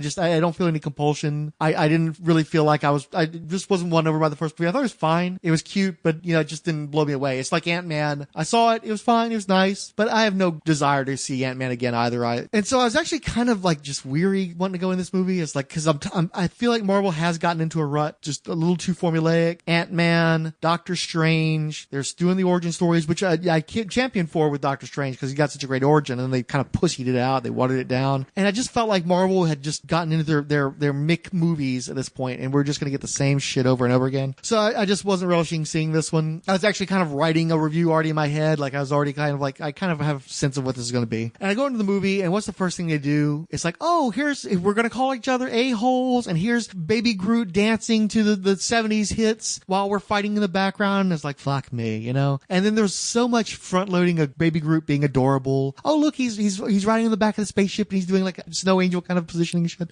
And, I'm just like, fine, this is going to be what it's going to be. So I just try to just chill out, kind of let it wash over me. But, I agree with you guys that the soundtrack was more interesting this time. There's still hits of the 70s and 80s, but the soundtrack more interesting. I like that once again, one of these movies starts with a flashback to before the hero is born. And so we're getting to see that real strong sense of world building. The stuff I talked about before where I really feel like they've allowed the Marvel movies to build from movie to movie so that there's so much stuff that's already in place. The infrastructure is there. So we're not having to go through a lot of that same old bullshit. So at least I wasn't having to get reintroduced to all the characters all over again and stuff. Even though it was the same kind of shit where instead of going to the Nova Corps and trying to be assholes of them and kind of fronting with them, it's like, oh, we're cool. You're guys a bunch of douchebags. Now it's the Sovereigns. Like, whatever. Another issue I had with the movie too is just so much shit where where they're just telling you how you're supposed to feel. Like when Rocket and Yondu are locked up together, and Yondu's like, I know you, you're me, and here I'm going to tell you my life story and see how we have these parallels between our lives. We're just the same, and we're going to bond over this, and now we're going to go run around and killing all these people and those kind of shit. And there was a lot of that where it's like they just oversell, like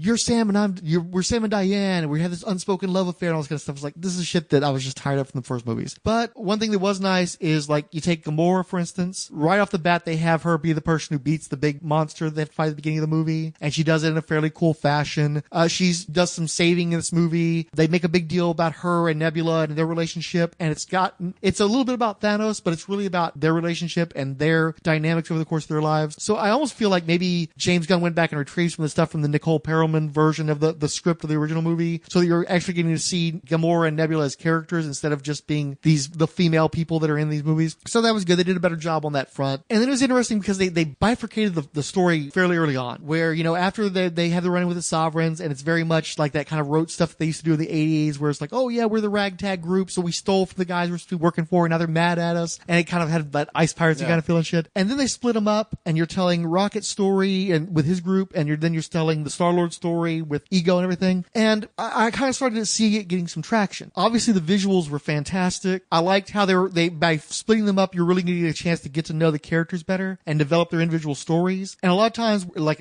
Age of Ultron is one of the worst examples of this, where you've got all these obvious B plots, the Black Widow and Hulk story, where you're like, why are we even going through the motion of this? This is terrible. Where what was nice with this movie is they split them up, and it makes for a stronger story on both fronts, because you really get to develop Yondu and Rocket, and you get to spend some time with Groot. They finally dialed back Groot so that you were happy to see him, instead of, I thought they were just going to keep pushing him in our faces throughout the movie. And as it got further in, as I started to see what they were doing with Ego, as I started to see what they were doing with the Reavers capturing the Guardians and taking them to the ship, it just got heavier and heavier. And it's funny to me because you got all these people saying, oh, it's just the same fucking movie. This movie is the darkest thing Marvel has done. In fact, I'm not even sure it isn't the darkest thing that DC's tried to, because where DC might have all this killing and shit, this movie, you're watching people tortured to death. You're watching bodies float out into space. You got that long sequence where the arrow is just ripping all those Reavers to pieces, man. They're not shy about that shit. You're, like you said, they're showing the holes. They're showing the corpses. It's raining fucking corpses. We're seeing the corpses of all the children of Ego that he himself fucking infanticided, right? Fucking dark ass shit. The villain... Disemboweling that creature. Yeah, that's fucking really... His guts spill out, and then Star-Lord's there at the bottom of it. This movie is fucking dark. And it's interesting because I think that they were using Groot to pave over how fucking dark this movie was. But I'm betting a lot of parents go into this movie and they're thinking it's going to be fun and dancing Groot and all this kind of shit. And it's like, no, fucking murder and tumors, and your mom's dead, and your dad fucking killed her, and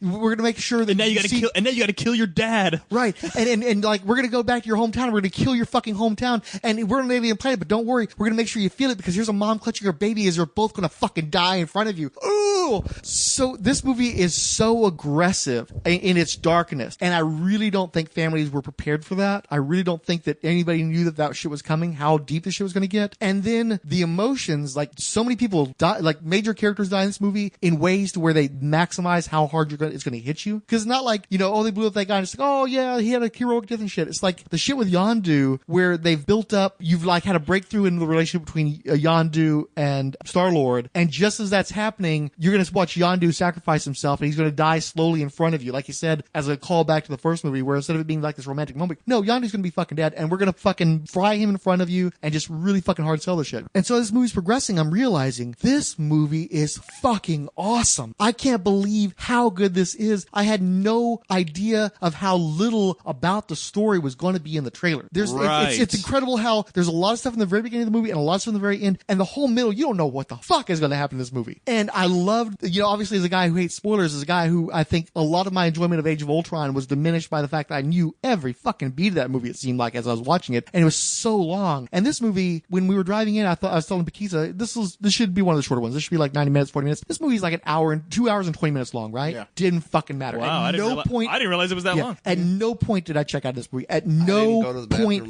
whatsoever. I was tuned in the entire time. This movie is such a phantasmagoria of imagery. This is one of the most spectacular movies I've ever seen in my life. I've never seen the sights this movie shows you. It's so beautiful. It's so fantastic. The color range. You just stole that last thing from Hellraiser, I think. From Hellraiser? I'm frightened right now out because Frank is loving this shit way too No. much. It's freaking me It's out. dude. fucking- I'm fucking freaking out here. Like the shit, like when fucking show me your sight. We have such sights to show you. But like when Ego takes Star-Lord into his home and he starts showing him all the images from the life that he's lived and all the women he's loved and shit, they could have easily done like some kind of bullshit clip show or something. Yeah. Or they could have made him like photorealistic. I loved how he was so stylized. It was they were like statues. porcelain. They were Yeah. porcelain figurines. And it was like he was presenting this idealized version of the life he lived, not the real life that he actually had, which kind of showed, spoke to the artifice. So while there were a lot of moments to where Gunn was just writing sloppy, where it's just like having your characters tell you shit that you should be able to infer, but I think it's this weird place, and I think it's one of the reasons why I love the movie so much, is it reminds me so much of all the fucking brilliant failures. And I think this is a movie that people are going to have problems with in the future because of that, because it's so tonally inconsistent, because it's so fucking weird, so fucking light and so dark at the same time. It reminds me of shit like Howard the Duck and Life Force and all these, like Dune, these big spectacular failures, Buckaroo Banzai, where I think a lot of the mainstream people are not going to be able to plug in this movie because it goes too far. There's so much cursing, there's so much dark elements to this movie that just, I think some kids are going to get fucked up by this movie. I think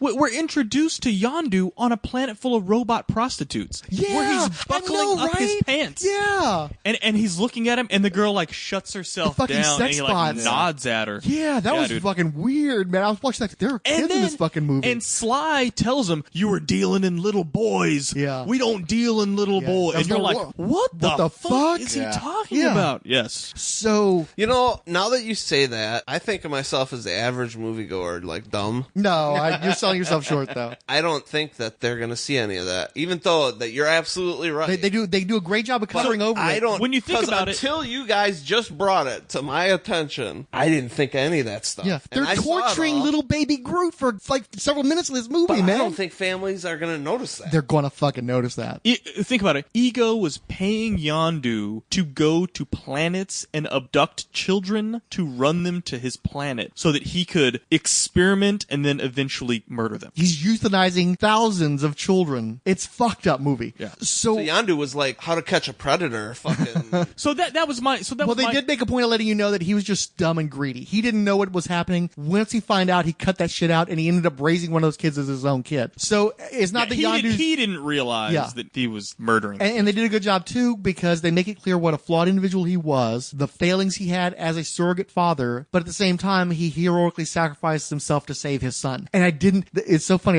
You should totally see it coming, right? Rocket comes up and he says, look, I got one flight pack and one life preserver. That's all I got. I got to go. Yeah. And he goes, and I didn't catch it. I didn't realize what the fuck was happening there. I was like, okay, why are you telling me this? What does that matter? There's one Yondu, so who cares, right? And then when he's saving Star-Lord and it starts to click, it's like, oh, fuck. They're going to... And you're like, well, maybe they won't go there. And then you remember, wait, they gave his mom tumors, because, as the Coyote Ugly chewing my own arm off kind of situation. They're going to fucking go there, and they fucking do that. And just like with Rocket's on the ship and he's cutting loose without Star-Lord, where he blasts Gamora as they're taking off, and he's like, look, I can only afford to lose one friend today. And I think he thinks Yondu's going to save Star-Lord, but I've just made this huge connection to Yondu, and this guy's going to fucking die. One of these guys at least is going to die. Yeah, not and that was both. what I wasn't sure. Was he talking about Star-Lord or was he talking about Yondu? Yeah. Well, I thought he was talking about Star-Lord. I mean, Star-Lord at the time because he'd only just really started to connect Yeah, to Yondu. I think he was talking about. But in retrospect, no, he's talking about Yondu because he knows in his heart, and that's one of the reasons why he's able to blast more instead of maybe letting her go and seeing if she can't do something. Because I think he knows the Yondu's going to save Yondu's Star-Lord, gonna save but him. he's going to lose Star-Lord for sure, 100%. So this movie's got no business. This is what I'm saying. This movie's got no business so being like deep. this. Yeah, and it's funny too because there was this bit from that they got recited again. But I remembered when the first movie was coming out, where James Gunn had written the movie and he gave a copy of the script to Joss Whedon, and Whedon's criticism was like, "I don't see enough of you in this. This movie isn't James Gunn enough. You need to get more of yourself in this movie for it to work." And one of the reasons why I didn't like Guardians of the Galaxy, it was too fucking soft pedaled. It was too fucking family friendly. It still wasn't James Gunn enough for me because I like James Gunn from PG-13 porn. I like James Gunn from fucking Slither. Fixit, I know, loves him from Super, right? Yeah. What was PG-13 porn? It's this series of videos he did for Spike Television where he would, well, the internet wing anyway, where he would get porn stars, actual porn stars like Aria Giovanni and Sasha Grey, and they'd film a porno, but because it's PG-13 porn, there would always be some sort of a twist where instead of, they'd have like a porno scenario like the Pizza Man or some kind of shit, but then there'd be this twist and it wouldn't become porn after all. It would come up with something different. And I don't want to tell you too much because you got to go watch them because they're great, especially the Sasha Grey one. But yeah, she's really fucking hot. hot. And actually, I was introduced to Sasha Grey through PG-13 porn, and she's in a schoolgirl outfit. I'm like, holy shit, the chick is so fucking fine. I need to check She this was chick. on like G something. She was on like some. I saw her on some computer. She was in The Girlfriend Experience. She was on Entourage. No, she was on like a video game show on G4. Oh, I could see that maybe. Yeah, but yeah. Man, that chick's hot. And then no, I'm like, she does porn. Yeah, and it's same thing. It's like I saw her in that PG-13 porn. It's like, oh wait, this is an actual porn star. I need to look this shit up, and I did, and I spent quality time with it. Anyhow, he did it again. He takes it one comment too far and just kills the fucking vibe. For as bad as that is, if we had Mr. Baloney here, he kills the vibe every 4 seconds. Classic Mr. Baloney. let's the beat drop. Beef drop. Anyway, that was for you. Just the look of disgust on your Right face. back to what you were talking about. Ooga chaka, ooga chaka. Ooga chaka, ooga chaka. Did you make that noise? Is that when you let the beef drop? You're gonna fall asleep again. This is like this is my second podcast, and you fell asleep in the first one. You're gonna fall asleep. You in are a the little second boring. No, I'm actually fascinated how much he loves the movie. This is one. Fucking drops it on me. The beef? Anyway, getting back to Guardians of the Galaxy, though, this movie is so fucking weird, so atonal, so dark, while contrasting against that light. Extremely funny. So many of the jokes, I was like, yeah, that's cute in the first movie. This one were like gut busters, just like really fucking get you, and then once you don't see coming. As far as the characters, I like all the characters better in this movie than I did in the first movie. I really feel strongly about Rocket. He was my favorite from the first movie too, but I feel a little bit of kinship with Rocket, to be honest with you. But I love Mantis. I love that actress. Was great. I loved her voice. I love the CGI, because there's not a ton of CGI with her, but it's just enough to where she looks really weird and really like I could just stare at her, and she just looks so peculiar. Yeah, because you look at her and she's like, oh, she's Asian, and then when they kind of you look at her face a little closer, and the eyelashes, and you're like, wait a second, something else is going on here. Well, the thing I liked about it is she's so socially awkward. Yeah, she was raised by I love herself. the whole where she's trying to figure out how to smile, and that was great. But I loved because and again, her relationship with Drax is so phenomenal. Well, I love that because you actually felt that awkwardness off her on the screen. Like I remember watching, I was like, she's so weird. Like just the way she even holds herself around people. She's uncomfortable because she's never been around anyone but her master. Yeah. So she's used to being a pet, as they put it at one point. Yeah. So that's it. And so I was like, oh, I love that. Yeah, I was like,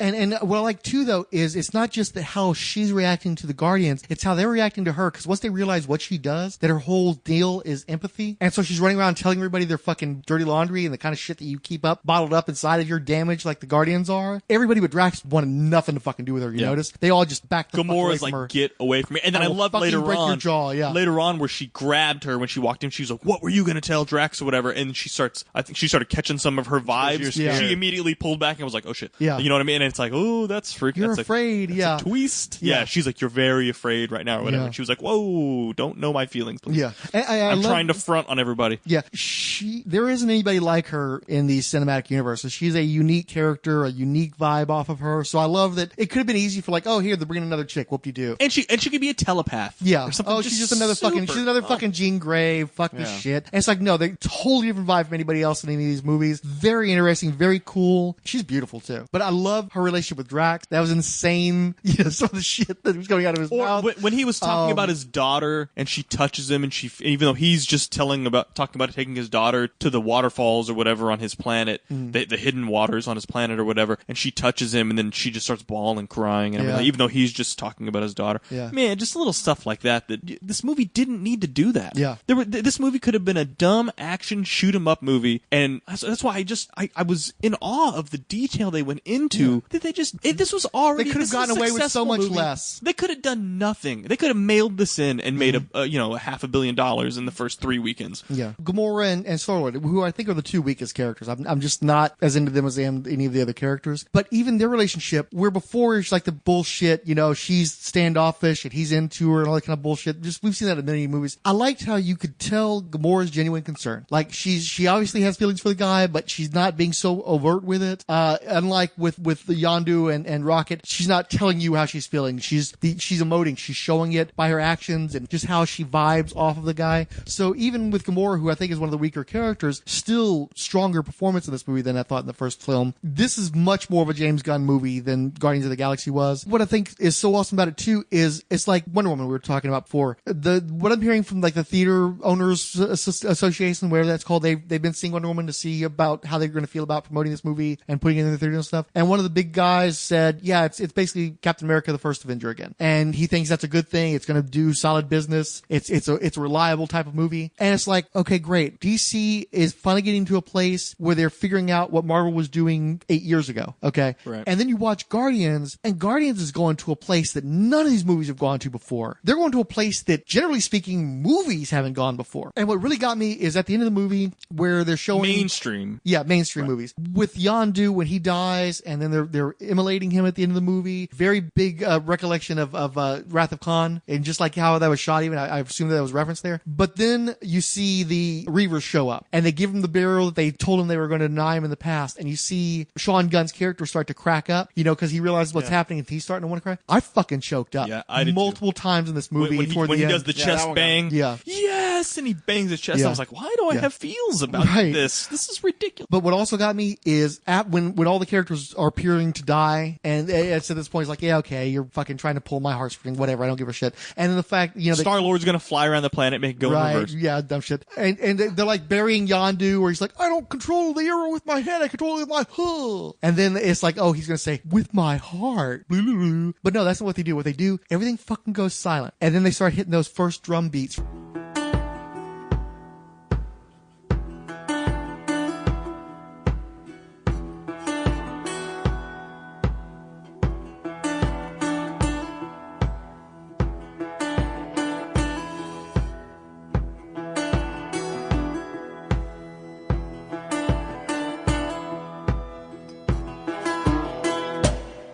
And see, I've been humming that song for weeks because I always love that song anyway. It's a great Fleetwood Mac tune. I've been humming it just because of the trailers. But when they hit that beat, fucking waves of fucking chills. I was just getting waves of chills. Not just like the initial chills we get from a really cool trailer. I mean, I was feeling it through my body, like flowing waves of it as they were working their way toward the start of the song. It happens to me when I pee my pants. And then when they get to the funeral and Sean Gunn's character's choking up, or one of Paquita's favorites, because Paquita actually had a pretty tepid response to the movie when we saw it just now. The only thing she really liked was Nebula, because she liked how they made her more of a real character, more bratty, and they made the relationship between her and Gamora real. I agree with that too. I like that. But she also really liked Sean Gunn's character, in particular when he's like, I didn't mean to mutiny. They killed all my friends. And that just hit her hard for some reason. Just like the sequence where they're trying to find the tape, because I know she relates to that from like work shit where they're just, who's got tape? Does somebody have tape? Yeah. And she was just totally cracking up. Did you ask Nebula? Shit. Well, she was there when I asked Rocket. Yeah. So I'm assuming no. Yeah. But when he's starting to choke up once he sees that Yondu's going to get the funeral that he wanted, I didn't cry, but I got so fucking close. I literally was doing the same thing as his character was. I was like, almost there. Definitely watered up the eyes. Definitely had some nasal congestion. Didn't quite make it to crying, but I had feels. Heavy, deep feels. Yondu, right? And the funny thing is too, me and Paquita saw the actor at Comic Palooza. Michael Rooker. Michael Rooker, yeah. We saw Michael Rooker at Comic Palooza, and he fucking got on our nerves. It was a huge turnoff to see him live, where he's basically picking on that Ming dude from Comic Book Guys, and he's like 6 foot, and Ming's like 5'4" or some shit like that, and just like fucking trying to do karate shit with him and stuff, and just kind of being a bully, and just like trying to be funny and not really being funny. He was totally getting on our nerves. We were like, he ran long, and we just wanted to get the fuck out. And he's just like, please stop so we can leave now. And this guy, his character's dying. I'm like, because it's not so much because I cared about Yondu, but I cared about the fact that he and Star-Lord had just had this breakthrough, and how it was obviously affecting Rocket and affecting Sean Gunn's character, and just like so many feels, and all the father-son stuff and all the relationship stuff. And it's funny because this movie, it's even got fucking Vin Diesel in it. There's so many instances of like Fast and the Furious, we're family, Rebecca Cerveza, we're family. And when they say it, I don't feel it, but ultimately by the end of the movie, I do feel it. As much as I got tired of them telling me how I was supposed to feel, by the end, they fucking fueled me up. I couldn't fucking deny it. And so this movie is just going to places that, like I said, the DCEU is nowhere, because they're still trying to figure out what Marvel was doing 8 years ago. This movie's going to whole new places for cinema. I don't know how audiences are going to respond to this. I do think there's going to be some kind of a backlash to this movie. It's just too fucking weird and too fucking atonal. But the fact that it is so bizarre, it's such a unique cinematic experience, and it's just so beautiful to look at. I don't even telling you, fuck all the story. I could just look at this movie. I'm going to be watching this movie over and over again. I went from over and over again. I'm going to watch this movie. I don't know if I'm going to see it. How many times I'm going to see it in the theater? I'm probably going to go for a 3D showing though. I do want to see it in 3D. I didn't see it in 3D. 3D. I want to see it in 3D. Which was a disappointment with Doctor Strange. I really thought Doctor Strange would be a little cooler, but I think we'll probably do a 3D experience with that one. I disagree on that. Oh, you think it's going to be good in 3D? I love Doctor Strange in 3D, and I fucking hate 3D. Yeah, well, hopefully I have a good response. But yeah, I went from like, I could have seen this movie Friday, I could have seen it on Saturday, and I was like, you know what? I know Keith wants to see it. I'm just going to do what I have to do so we can just watch the movie together the one time in the theater, get it out of the way, and move on with life. And now I'm like, oh, fuck yeah, I can see this movie a bunch of times in the theater again, man. It's glorious. It's a great fucking movie. And I think it, not only does it break new ground for Marvel, for the superhero movies, I think it was one of the better sequels made. I think it's just a fantastic fucking movie. Good call. It's so, well, it's like I referenced Wrath of Khan. I watched Wrath of Khan recently. I don't really like Wrath of Khan. Wrath of Khan has a couple of really great scenes, but as a movie, it kind of sucks. This is a really fucking great movie. This is a great sequel, and I think it breaks new cinematic ground. I can't recommend it more heartily. And again, the fucking feels, man. And a great soundtrack, too. Freaking out, man, because he likes it too much. That's like weird. I thought there was a chance that it got so, but I will say, I think the movie took off for me, too. When they get to Ego's planet, I think the movie took, once they split them, it takes off. Yeah, and it got to Bakita because they started playing My Sweet Lord by George Harrison. And, you know, she's not as up on the U.S. movie songs, but she did listen to the oldie station when she was coming up in her workplace. And so that's one she recognized and loved. So even that cue even got her. Yeah, but for me, it was just the visuals. And I knew they were hard selling it, the whole My Sweet Lord thing. I knew they were going to have to hard sell it because I knew Ego was going to turn at some point. So I didn't have a problem with it being too on the nose. But that music with that imagery is like, oh, this is a music video. This is fucking excellent. I'm loving the shit out of this. Just to look at this movie is enough reason to go out and see it. Okay, so we've all discussed the movie. Oh, by the way, and I forgot to mention, this is a contender for top at Marvel. This is going up against Avengers and the Cap movies for me, and I'm gonna have to watch these fucking movies again. It's way the fuck up there. I don't know. Well, I told you, like, I got to do some fucking head-to-heads. Well, like I said, dude, this movie's did something that the others ever did. It got real emotional for me. Like I felt really weird. But I think you're right. I think if you're a flip the switch off and just go into a movie person, I think you'd be like, oh, this isn't nearly as. I'm telling you, this isn't as much fun. Those reviewers that are coming out are like, it's the same. I really do feel like they're jaded or something. Like they've seen so many movies that they want you to reinvent the wheel for them so that they can say you've done something new. And to me, just the fact that I got emotion out of this movie, which I know we talked about, the other movies do it a little bit, but dude, this one was just like, I tell you, when I got a thug next to me crying up a little bit, I was like, holy shit, this movie's like, it's getting people. I think this is going to be one of those weird movies that like maybe gets dissed in its early days. This could be the Marvel Cinematic Universe's Paul's Boutique, where it's everybody wanted another License to Ill, and they didn't get License to Ill, they got Paul's Boutique. And because we'd never had a Paul's Boutique before, everybody thought that it sucked because nobody understood what it was. And you looked at it 10 years later, and people were like, holy crap, that was Paul's Boutique. We didn't realize. Does anybody listen to this podcast know what the hell I'm talking about? It doesn't matter. But yeah, that it was just because it was just so, it was new ground, and we didn't realize. Yeah. So commercially, I don't know what's going to happen. I think, again, we've seen some bullshit critical backlash. Make a shitload of money. But Age of Ultron made a shitload of money too, but it was still regarded as poo-poo. And they think that it ended up hurting the next few Marvel movies because it was poo-poo. Yeah. So I'm curious. I disagree with that. I mean, I didn't enjoy Avengers 2, but I wouldn't, dude, I was still super pumped when Civil War was. Yeah, but I think Ant-Man was like the next movie that came out. No, it wasn't. I want to say that Avengers 2, when people started getting comic book movie fatigue, where they were just like, yeah, you're just throwing character after character after character, and you're smashing action figures together, and we don't like Ultron, and you still only got Loki as the only villain that we like in any of these damn movies. Yeah. You know what I mean? I think that's when people started getting the fatigue, where they were like, wow, is this just going to be the same shit over and over and over again? Only getting worse and worse and worse. Whereas I think this movie may, again, like you said, if it's at 80% on Rotten Tomatoes, then that's, normally when these things come out, they're automatic 95s for the first couple weeks before they start to dip a little bit. Yeah. But what I find interesting is I would expect a mainstream audience to perhaps have a problem with this movie, but you would think that the critics could see how many interesting things were going on here, and it just disappoints me. I guess there's just too many dumbass internet critics or something. They're jaded, man. They've seen so many movies and they're like, well, you need to do something new for me. And I'm like, it is something new. You don't understand it. You don't get it. And you know what? I think that might be putting the fine point on it. It's easy to be like, it's just the same old. And what they're really saying is, I don't get this, or this doesn't get me in the feels like I thought it's supposed to, or this got me in the feels and I didn't want to feel. I wanted to just be entertained. I wanted to be fun, and this shouldn't have gotten so dark dark and so, emotional. And yeah, I think there's some people that are just like not interacting with this movie correctly. I come at it, look, I got dad problems. Yeah. So if you didn't, I guess you would miss a big chunk of what affected me in this movie. I guess if dad threw the ball around with you in the yard and everything was hunky-dory at home, you would be fine. I don't know. Or if you didn't have a surrogate father that, you know what I mean, that sort of you didn't realize was there for you the entire time, or you took for granted. Yeah. You know what I mean? So I guess that it goes that deep that if you didn't have specific emotional ties to some of these points, maybe they just swing and miss, and they just go right over your head and you don't get it. So, I mean, I guess if that's the case, then that's... And there is some broiness. I'm wondering how women are going to interact with this movie, too. It's really violent, and there is some mean-spirited stuff in the movie, and again, it is very much father-son. It's not necessarily a universal story. That's what I'm saying. It's a dude-chick movie type movie. I mean, it's a bro movie where, you're supposed to be like, gee, Dad, why couldn't it have been different, Dad? Cats in the cradle in the I really was spoon. expecting that song. Yeah, me too. That's when he I was first... shocked when it didn't come on. I was Hey, like, I did love... It's this device that they're all using on Earth now. It's called a Zune. Oh my god, dude.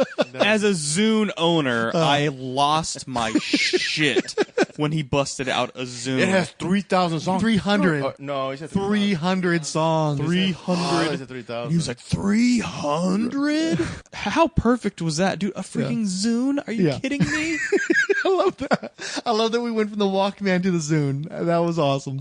Brilliant. Yeah. Brilliant. So anyway, we've all voiced our opinions. What do you think about all the different stingers and setup for the next movies? All of them are great. Yeah. Every one of the singers was cool. Am I a complete idiot for not seeing Adam Warlock coming with all the gold people in this fucking movie? Yeah, we talked about that. I was with you, and I'm a pretty big. I looked Adam at my Warlock wife and I'm fan, like, they're fucking gold. And she's like, what are you talking about? And I'm like, Adam Warlock. They're all gold You know how, people. how bad it was for me? I saw the fucking coffin, and I'm like, what the fuck is that thing? And when I saw the Fixit's coffin, like, dude, Warlock. Well, And I'm especially like, because the first I'm movie already had the retarded. cocoon, so you're like, oh, he's going to come out of the cocoon, right? No, he's coming out of well, the... part of it for me is too because I thought they were turning Vision into Adam Warlock. Well, no, I remember the Because Enclave he's got the mind gem or the soul gem or whatever. Yeah. They even had him. They even called it a cocoon in the Avengers movie. So I thought they were just going to supplant instead of all the messy backstory Adam Warlock's got. We're setting up Vision to be Adam Warlock, and he may still kind of be because they're saying Adam Warlock has nothing to do with the Infinity War movies. No, he's supposed to be in Guardians 3, is what I understand. Right. So the Infinity movies will occur by then, or at least one of them will. So maybe Vision will still kind of be the Adam Warlock as far as the Infinity version goes. But I think that's why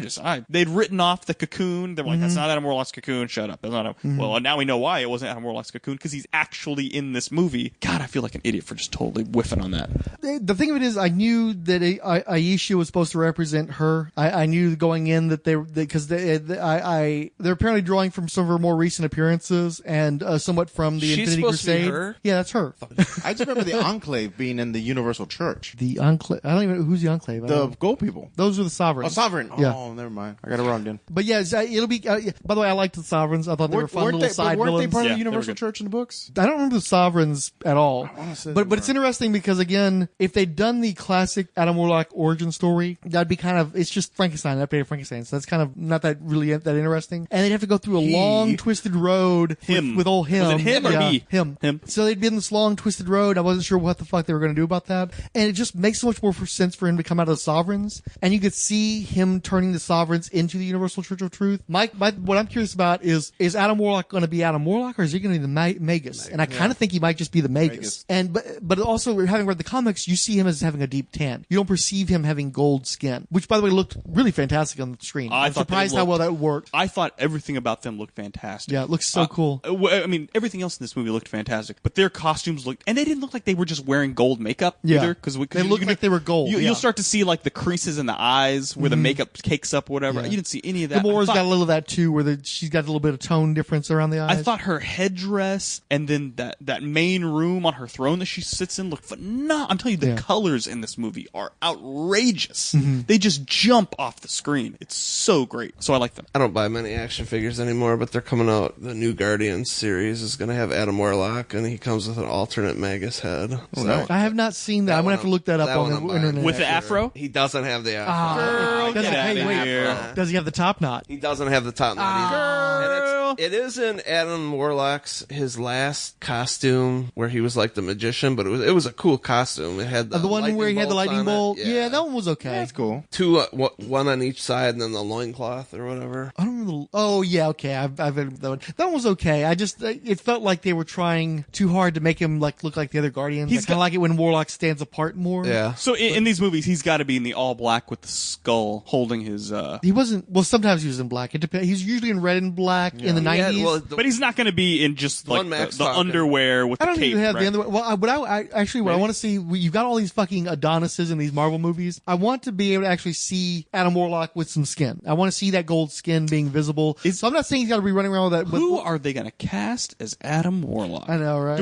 Ryan Gosling. It's got to be Brian Gosling. Matthew McConaughey. Oh, please Oh, don't no, be Matthew no, McConaughey. Please don't be Matthew McConaughey. No, just get you got to get an unknown juicing, a juiced up unknown. Oh, juice to the freaking extreme. To the gills, yeah. I really Juice did like to the the gills. Groot teenager. I'm just, That was funny. if there's nothing else, I'm glad to know that we're not going to get adorable little infant, toddler Oh no, Groot it looks for like another another movie. asshole. Yeah. It was an asshole. I'm assuming he'll be full grownish by the But, next one. No, I think we're going to get a movie of Teen Groot. I think they're going to do that. You think so? Yeah, because I think they're trying to get mileage out of the whole family dynamic. Agreed. And yeah, so I think they're going to go with Teen for the rest of it. Because my understanding Still too, have to have that cute sidekick, even if he's not. He'll still be Well, the actually, funny sidekick. This is what I'm curious about. Is Gunn has gone on record saying that the third Guardians movie will be the end of this iteration of the Guardians. Like this formulation of the group will end with his third volume. So I'm wondering if he's not going to go like darker, Like Suicide fuck Squad, him. the way it was supposed to be. No, but I'm not opposed to that. I could see them like taking these characters to like a finite point and then blowing this shit up and then leaving it so that the next director can do some different stuff. So are we So going they're not Rogue, stuck. Are we going Rogue One with this, where it's like a suicide mission? I don't know about Suicide Mission, but I think that maybe you would see these. They've done that in the actual comics before, where they've cycled some people out and put some people in. True. So maybe it's time for them by the third one to let's get another group of characters and change up the dynamics some. But I'll tell you what, because I'm more invested in these characters thanks to this movie, I'm much like I was like, oh, it's gonna be kind of cute. There's gonna be Infinity War. Now I'm actually like, oh, I'm really looking forward to seeing these guys interact with the Marvel to see heroes Star-Lord now. with Yeah. Tony Stark and Less be that, interesting more to like see. Rocket and Drax, But yeah, I'm interested to see how all these groups bounce off each other. Where after the first movie, I was kind of like, Gamora whatever. and Black Widow. I'm just wondering who's going to take a back seat. Yeah, it's because somebody's going to have to. Oh, right? Somebody Ant-Man. has to. It's gonna be. probably. Don't Doctor worry. Strange. No. It'll be your boy Falcon. Remember me, Falcon with Red Wing? Anybody? I'm ready for that Black Widow movie. Can I be in the Black Widow movie? Hey guys, me back here with Groot. It's Falcon. Remember me? Hey, This is my I'm the superhero. Falcon. I'm doing a superhero voice. Yes, I'm that doing- superhero, Falcon. Hey, why don't you thank Red Wing? Red Wing, my robot bird sidekick. I know you don't want to thank him, but will you please thank him? It's me, Falcon. Horrible. Yeah. I can't. I'm telling you, he's the worst. For me. And I bet he's like the nicest guy, and I've got nothing against He'll him. be at Comic Palooza, so you can walk up and say, "Hey, Falcon, it's Falcon." Would you like to take a selfie with me for $20 And a me, 40? Me, Falcon. Wait. So were there any other teasers or Easter eggs that we missed? Yeah. Hey, I need some help with this. Who the fuck is Sylvester Stallone playing? Starhawk. He's Starhawk. He's Starhawk. Yes. He got those little things. I said the same Starhawk. thing Ving until he Rhames said is that. Charlie 3757. Yeah. 20 Charlie 2757. Crystal Guy's there. Crystal Yeah, Guy's Crystal Guy Now- saw now that- the weird Doctor Strange from the 30th century guys there. I Well, called yeah, on he's him. the Doctor Strange replaced that Yeah. creature. I Yeah. didn't know that because they said I was watching we were watching the Easter No, eggs, and they're like, curiously, of all the Guardians of the Galaxy lore, I would know. Oh, that's the alien Doctor Strange. Yeah, of course I'm gonna fucking know that Well, one. but I didn't realize they said when you look and he does the symbols for the thumbs up.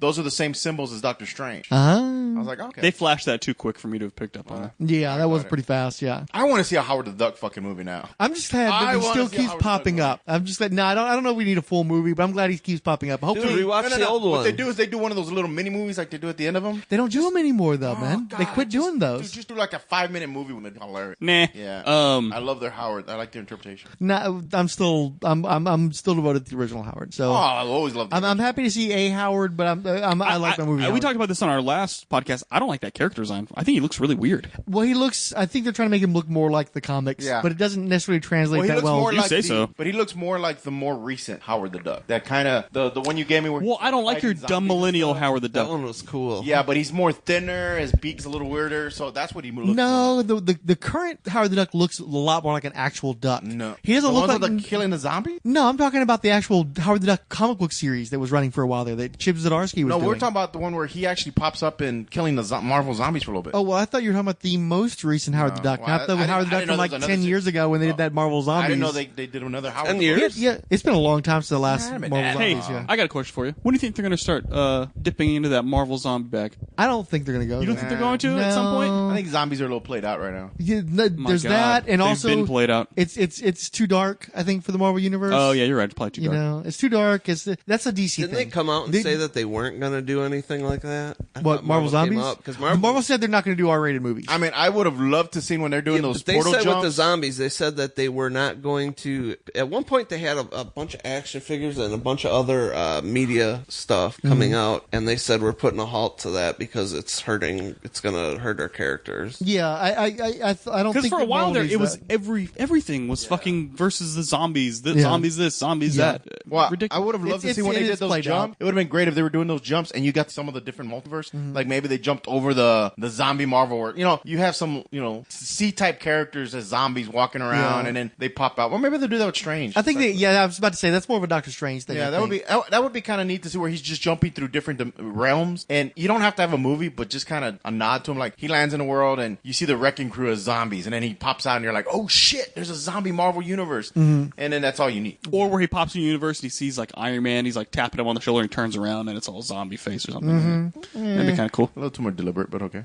Oh well, there you go, buddy. Because because everybody in the audience is be like, "Oh, it's the Wrecking Crew." Burp, burp, burp, burp. That's a nod to the fans, not the normies. But no, just watch. What's going to happen is once like Walking Dead is actually like full on tanked in the ratings and shit. That's when the DCU will be like, we're going to do Darkest Night now. Yeah, let's that just Fucking mark my abortion. fucking words. Mark my fucking words. As soon as it's the coldest option, that's where they're going to latch onto that shit, and it's going to be DC that does it because you're going to think it's really cool and dark. It's like shit was fucking 10 years ago, man. What the fuck? What's the Dude, next? how can wait, after- DC make those Flash monkey fights and then fuck up? No. Well, hold on, I got a quick question. Because the wrong fucking people are Those are running Warner fucking Brothers. fantastic. You obviously watched them, right? No, I haven't seen it, I but did. just the Okay. simple They're fact fucking that fantastic. just the simple fact that they've gone to Gorilla City and they've done Grodd, they've done all that kind of stuff. It's like, yeah, obviously, well, everybody says it. The TV universe does a better job with this shit, and with the movie budgets, they should be able to do this fantastic Yeah. shit. And instead, like I said, Marvel's DC is still trying to turn the entire DC universe into the fucking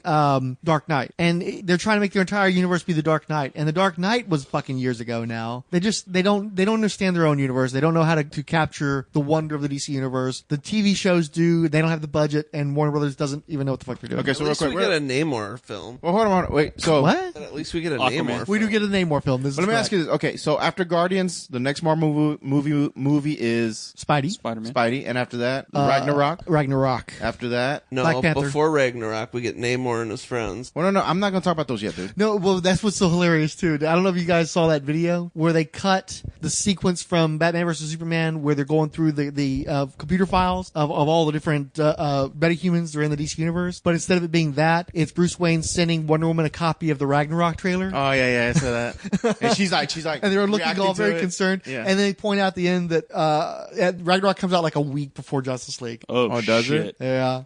And the ends with fuck. Yeah. So that should be interesting. The lot's Wait, going to Justice fucking. League comes out this year? Yeah, it comes out this year. Oh shit. But wait, after Because Ragnarok, again, that's one of the big bitches is Wonder Woman's coming out in a few weeks, and we've already seen more Justice League stuff than we've seen Wonder Woman in terms of advertising and shit. but what's after Ragnarok? Black Panther. Okay, and after Black Panther, One of the these. first Infinity. Avengers, right? Yeah. So it's the first Infinity. What comes between? And next year is Ant-Man and Wasp, but I'm not sure if Okay. that's before or after. Oh, Avengers. yeah, I haven't seen shit about that movie. Okay, and then so the two Avenger Infinities are back to back. When does Captain Marvel come out? Between the two Infinities? No, the Infinities aren't back to back anymore because No, they're saying yeah. that they're going to seal it up in one, and then Yeah, they're not. up They're not. together. They've learned that the whole It's part not one, gonna part be two a thing isn't two-parter. cool. Well, I still think they could pull a whole like Empire Strikes Back kind of thing, where it's like it's not a two-parter, but we're But going to you end leave like it a on cliffhanger? Yeah, they might do something like that. you still have the Captain And they're Mar- still filming them back to back. Yeah. Keep in mind they are still filming two movies right now. I just don't think they're going to do the whole thing where they're releasing like part one, part two, and I don't know if they're going to be like 1 year apart. or that Yeah, kind of like they did bullshit. with the Lord of the Rings movies or something and like then that. Matrix and Yeah. a lot of other movies that underperformed on the second. So after Captain Marvel, after the last Infinity movie, what's after that? Nothing, right? That's the end of Phase 4. Are we aware of anything after that? I don't think we were aware of anything after that. I don't think we are. I think we're just gonna. I'm assuming a third Guardians film. I'm assuming possibly a Doctor Strange 2. Yeah. Oh no. They've got some wild cards too. But before the. But as far as the roadmap they announced, that's it. We're coming up on the end of it. Captain Marvel's the end of the roadmap. Well, the Avengers. Yeah. Okay, and in DC, all we have is Wonder Woman, JLA, Aquaman in 2018. Aquaman's the only thing in 2018 they've got. And then allegedly Cyborg sometime. Well, no, they're supposed to get Flash. That's right. Flash is still a question mark. Wait, I thought JLA was supposed to be a two-parter. I don't know what they're doing with that now. Okay. I'm not sure what's going on with that. Because that was another one where they. Into it. Well, no, what they that was another one where there's like, we're gonna do Justice League Part 1, Justice League Part 2, and just like with Marvel, they're like, oh, maybe we're not gonna do that because the most recent examples of that happening, like the fucking Divergent series, they're not gonna finish that series. Yeah, I know. So that's like, let's not jinx it. Let's not assume these things. So we can stretch it out. Yeah. Especially that. Don't make your first Justice League movie a 2-part serialization. You don't. That's stupid. That was a bad idea. That was some overly cocky bullshit. Well, they thought. I mean, dude, when they came out and they're like, we're gonna do a Thor, we're gonna do a Cyborg, we're gonna do a Flash, we're gonna do like they're coming out with all these movies, and then like Batman vs Superman just tanks. But it didn't tank. It just underperformed. That's the thing. It's difficult because again, you get these big fights. We all speak too much in hyperbole. The guys who are after DC are like, that movie fucking bombed, and the DC guys come back, it's like, how could it have bombed? It made almost $1 billion. Like, well, because they wanted to make at least $1 billion, and it didn't make $1 billion, so it underperformed. Well, and that's the only legitimate thing you can hear. Like, they like to talk about it. Suicide Squad, like, oh, that movie was a flop. It made like almost $900 million, or at $900 million, and it got an Academy Award. How can it be a flop? It's like, and that I can't argue with that, huh? Yep, for costuming, or some shit like that. Yeah, it's just some dumbass production award. It wasn't against anything real big at the time, I don't think. Yeah, it got like a costuming or makeup award or something. But it's still the Academy Award winning Suicide Squad. People love the shit out of it. So there were people who liked that one. Yeah. And like I said, it made about $900 million, which is more than a movie called Suicide Squad should be expected to make. So it's really hard to say that movie was a failure. The trailer made it that money. It wasn't the movie. But there are people who like Suicide Squad. So I'd like to meet one. The books I can play the podcast. The recent for you. books suck too. People who aren't idiots like that movie. Now I'm not saying. Whoa! Don't put that in the podcast. What? People who aren't idiots like that movie. It was a movie where it was only idiots like the movie. That's racist, man. No. Hey, this is Falcon. Save this podcast. Hey, I just want you guys to know, I don't know if any of this shit actually recorded, because it seems like every time we record here, all of our recordings go into some black hole of nothingness. Black hole of nothingness. So on that note, I think we're going to wrap up. That's our... So please go to marvelshp.blogspot.com. Post in the comments, hit us up on Twitter at @RolledSpine, and let us know what you think. You think we're idiots? You think you agree? You think you disagree? In fact, you know what? If you do that, you're going to get blocked. Actually, funny enough, I got blocked over Guardians of the Galaxy on Twitter. The first time I was ever blocked by anybody on Twitter was over Guardians of the Galaxy. Really? Yeah, there's a movie reviewer a guy had said that there were similarities between Joss Whedon on Serenity and James Gunn on Guardians of the Galaxy. In terms of tone and actors, that's a perfectly valid argument. So the movie reviewer was being a little jackass and said, oh, because they both take place in space? And I said, usually I agree with this reviewer, but this time he's just being a jackass, ignore him. It's obvious that there's tonal similarities. He blocked me over that. He blocked you over He saying... blocked me over saying that he was being a jackass. I told the straight up blocked you? He just straight up blocked. Go to Twitter, follow us at RolledSpine. Or also we have the Google Plus account. We're eventually going to have a Facebook account, but I won't touch it. It's my kryptonite. We have a Instagram account at RolledSpine. Tumblr? We're really just going to use it to post pictures that you can then view on our Twitter account. That's mostly what I use it for. At the end of the blog, I basically list 15 different ways for you to contact us and some means of embracing us, however works best for you. And we're just going to keep trying to find ways for you to come to us. And there is no way to communicate me. And finally, tech tips. If there's any sort of, again, we are so new at this, and I think we all have our specialties when it comes to technology. This ain't one of them, folks. So as far as distribution goes, we're still working on getting it on iTunes. We want to figure out how to get it on Podbay and Stitcher Smart Radio, and I don't know how to do any of that.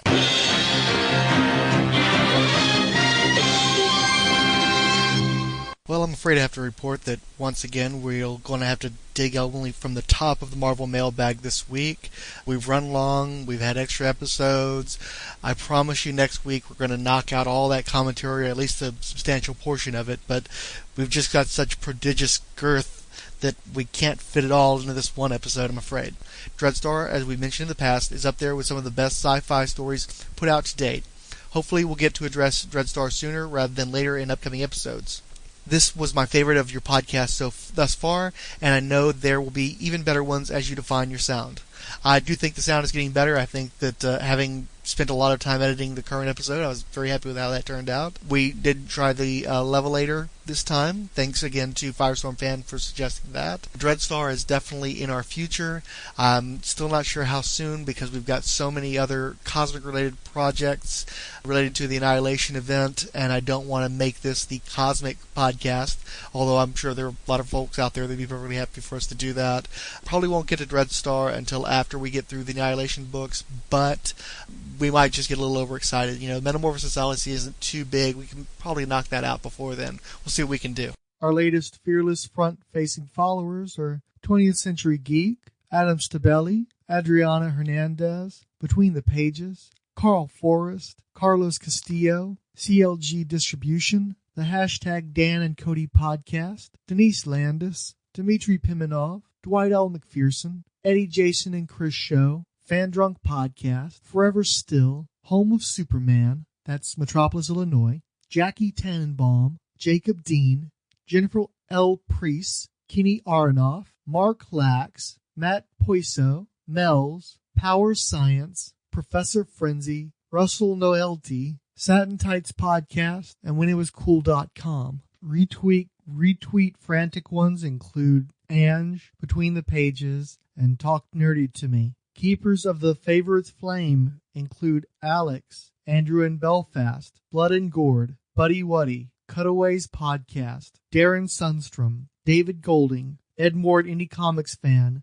Edmore at Marvel Bronze Age, Edmore Jr. at Miskatonic, Edmore at Teal Productions, Flix Watcher Podcast, Funny Comics, Good Times Great Movies Cast, Gord Tolton, Ice and the Face Podcast, Infinite Monkey Comics, Justice's First Dawn, who tweeted about our Jessica Jones episode, The True Alias for Rolled Spine is great listening. Thank you, Justice's First Dawn. Longbox Crusade, Podcast Radio, Raven X Fields, Say Hello to the Bad Guys Podcast, Sean Merrick of the Worst Collection Ever Podcast, Steve Sellers, and Talking Legion.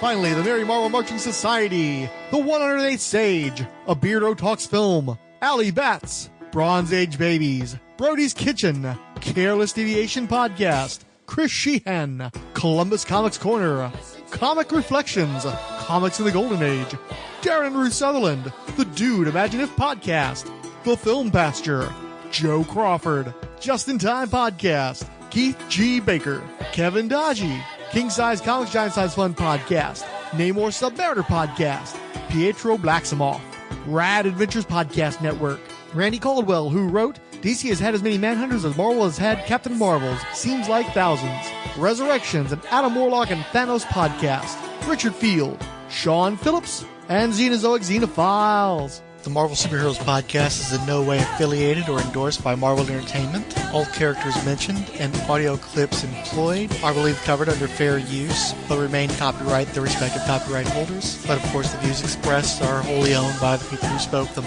No infringement is intended.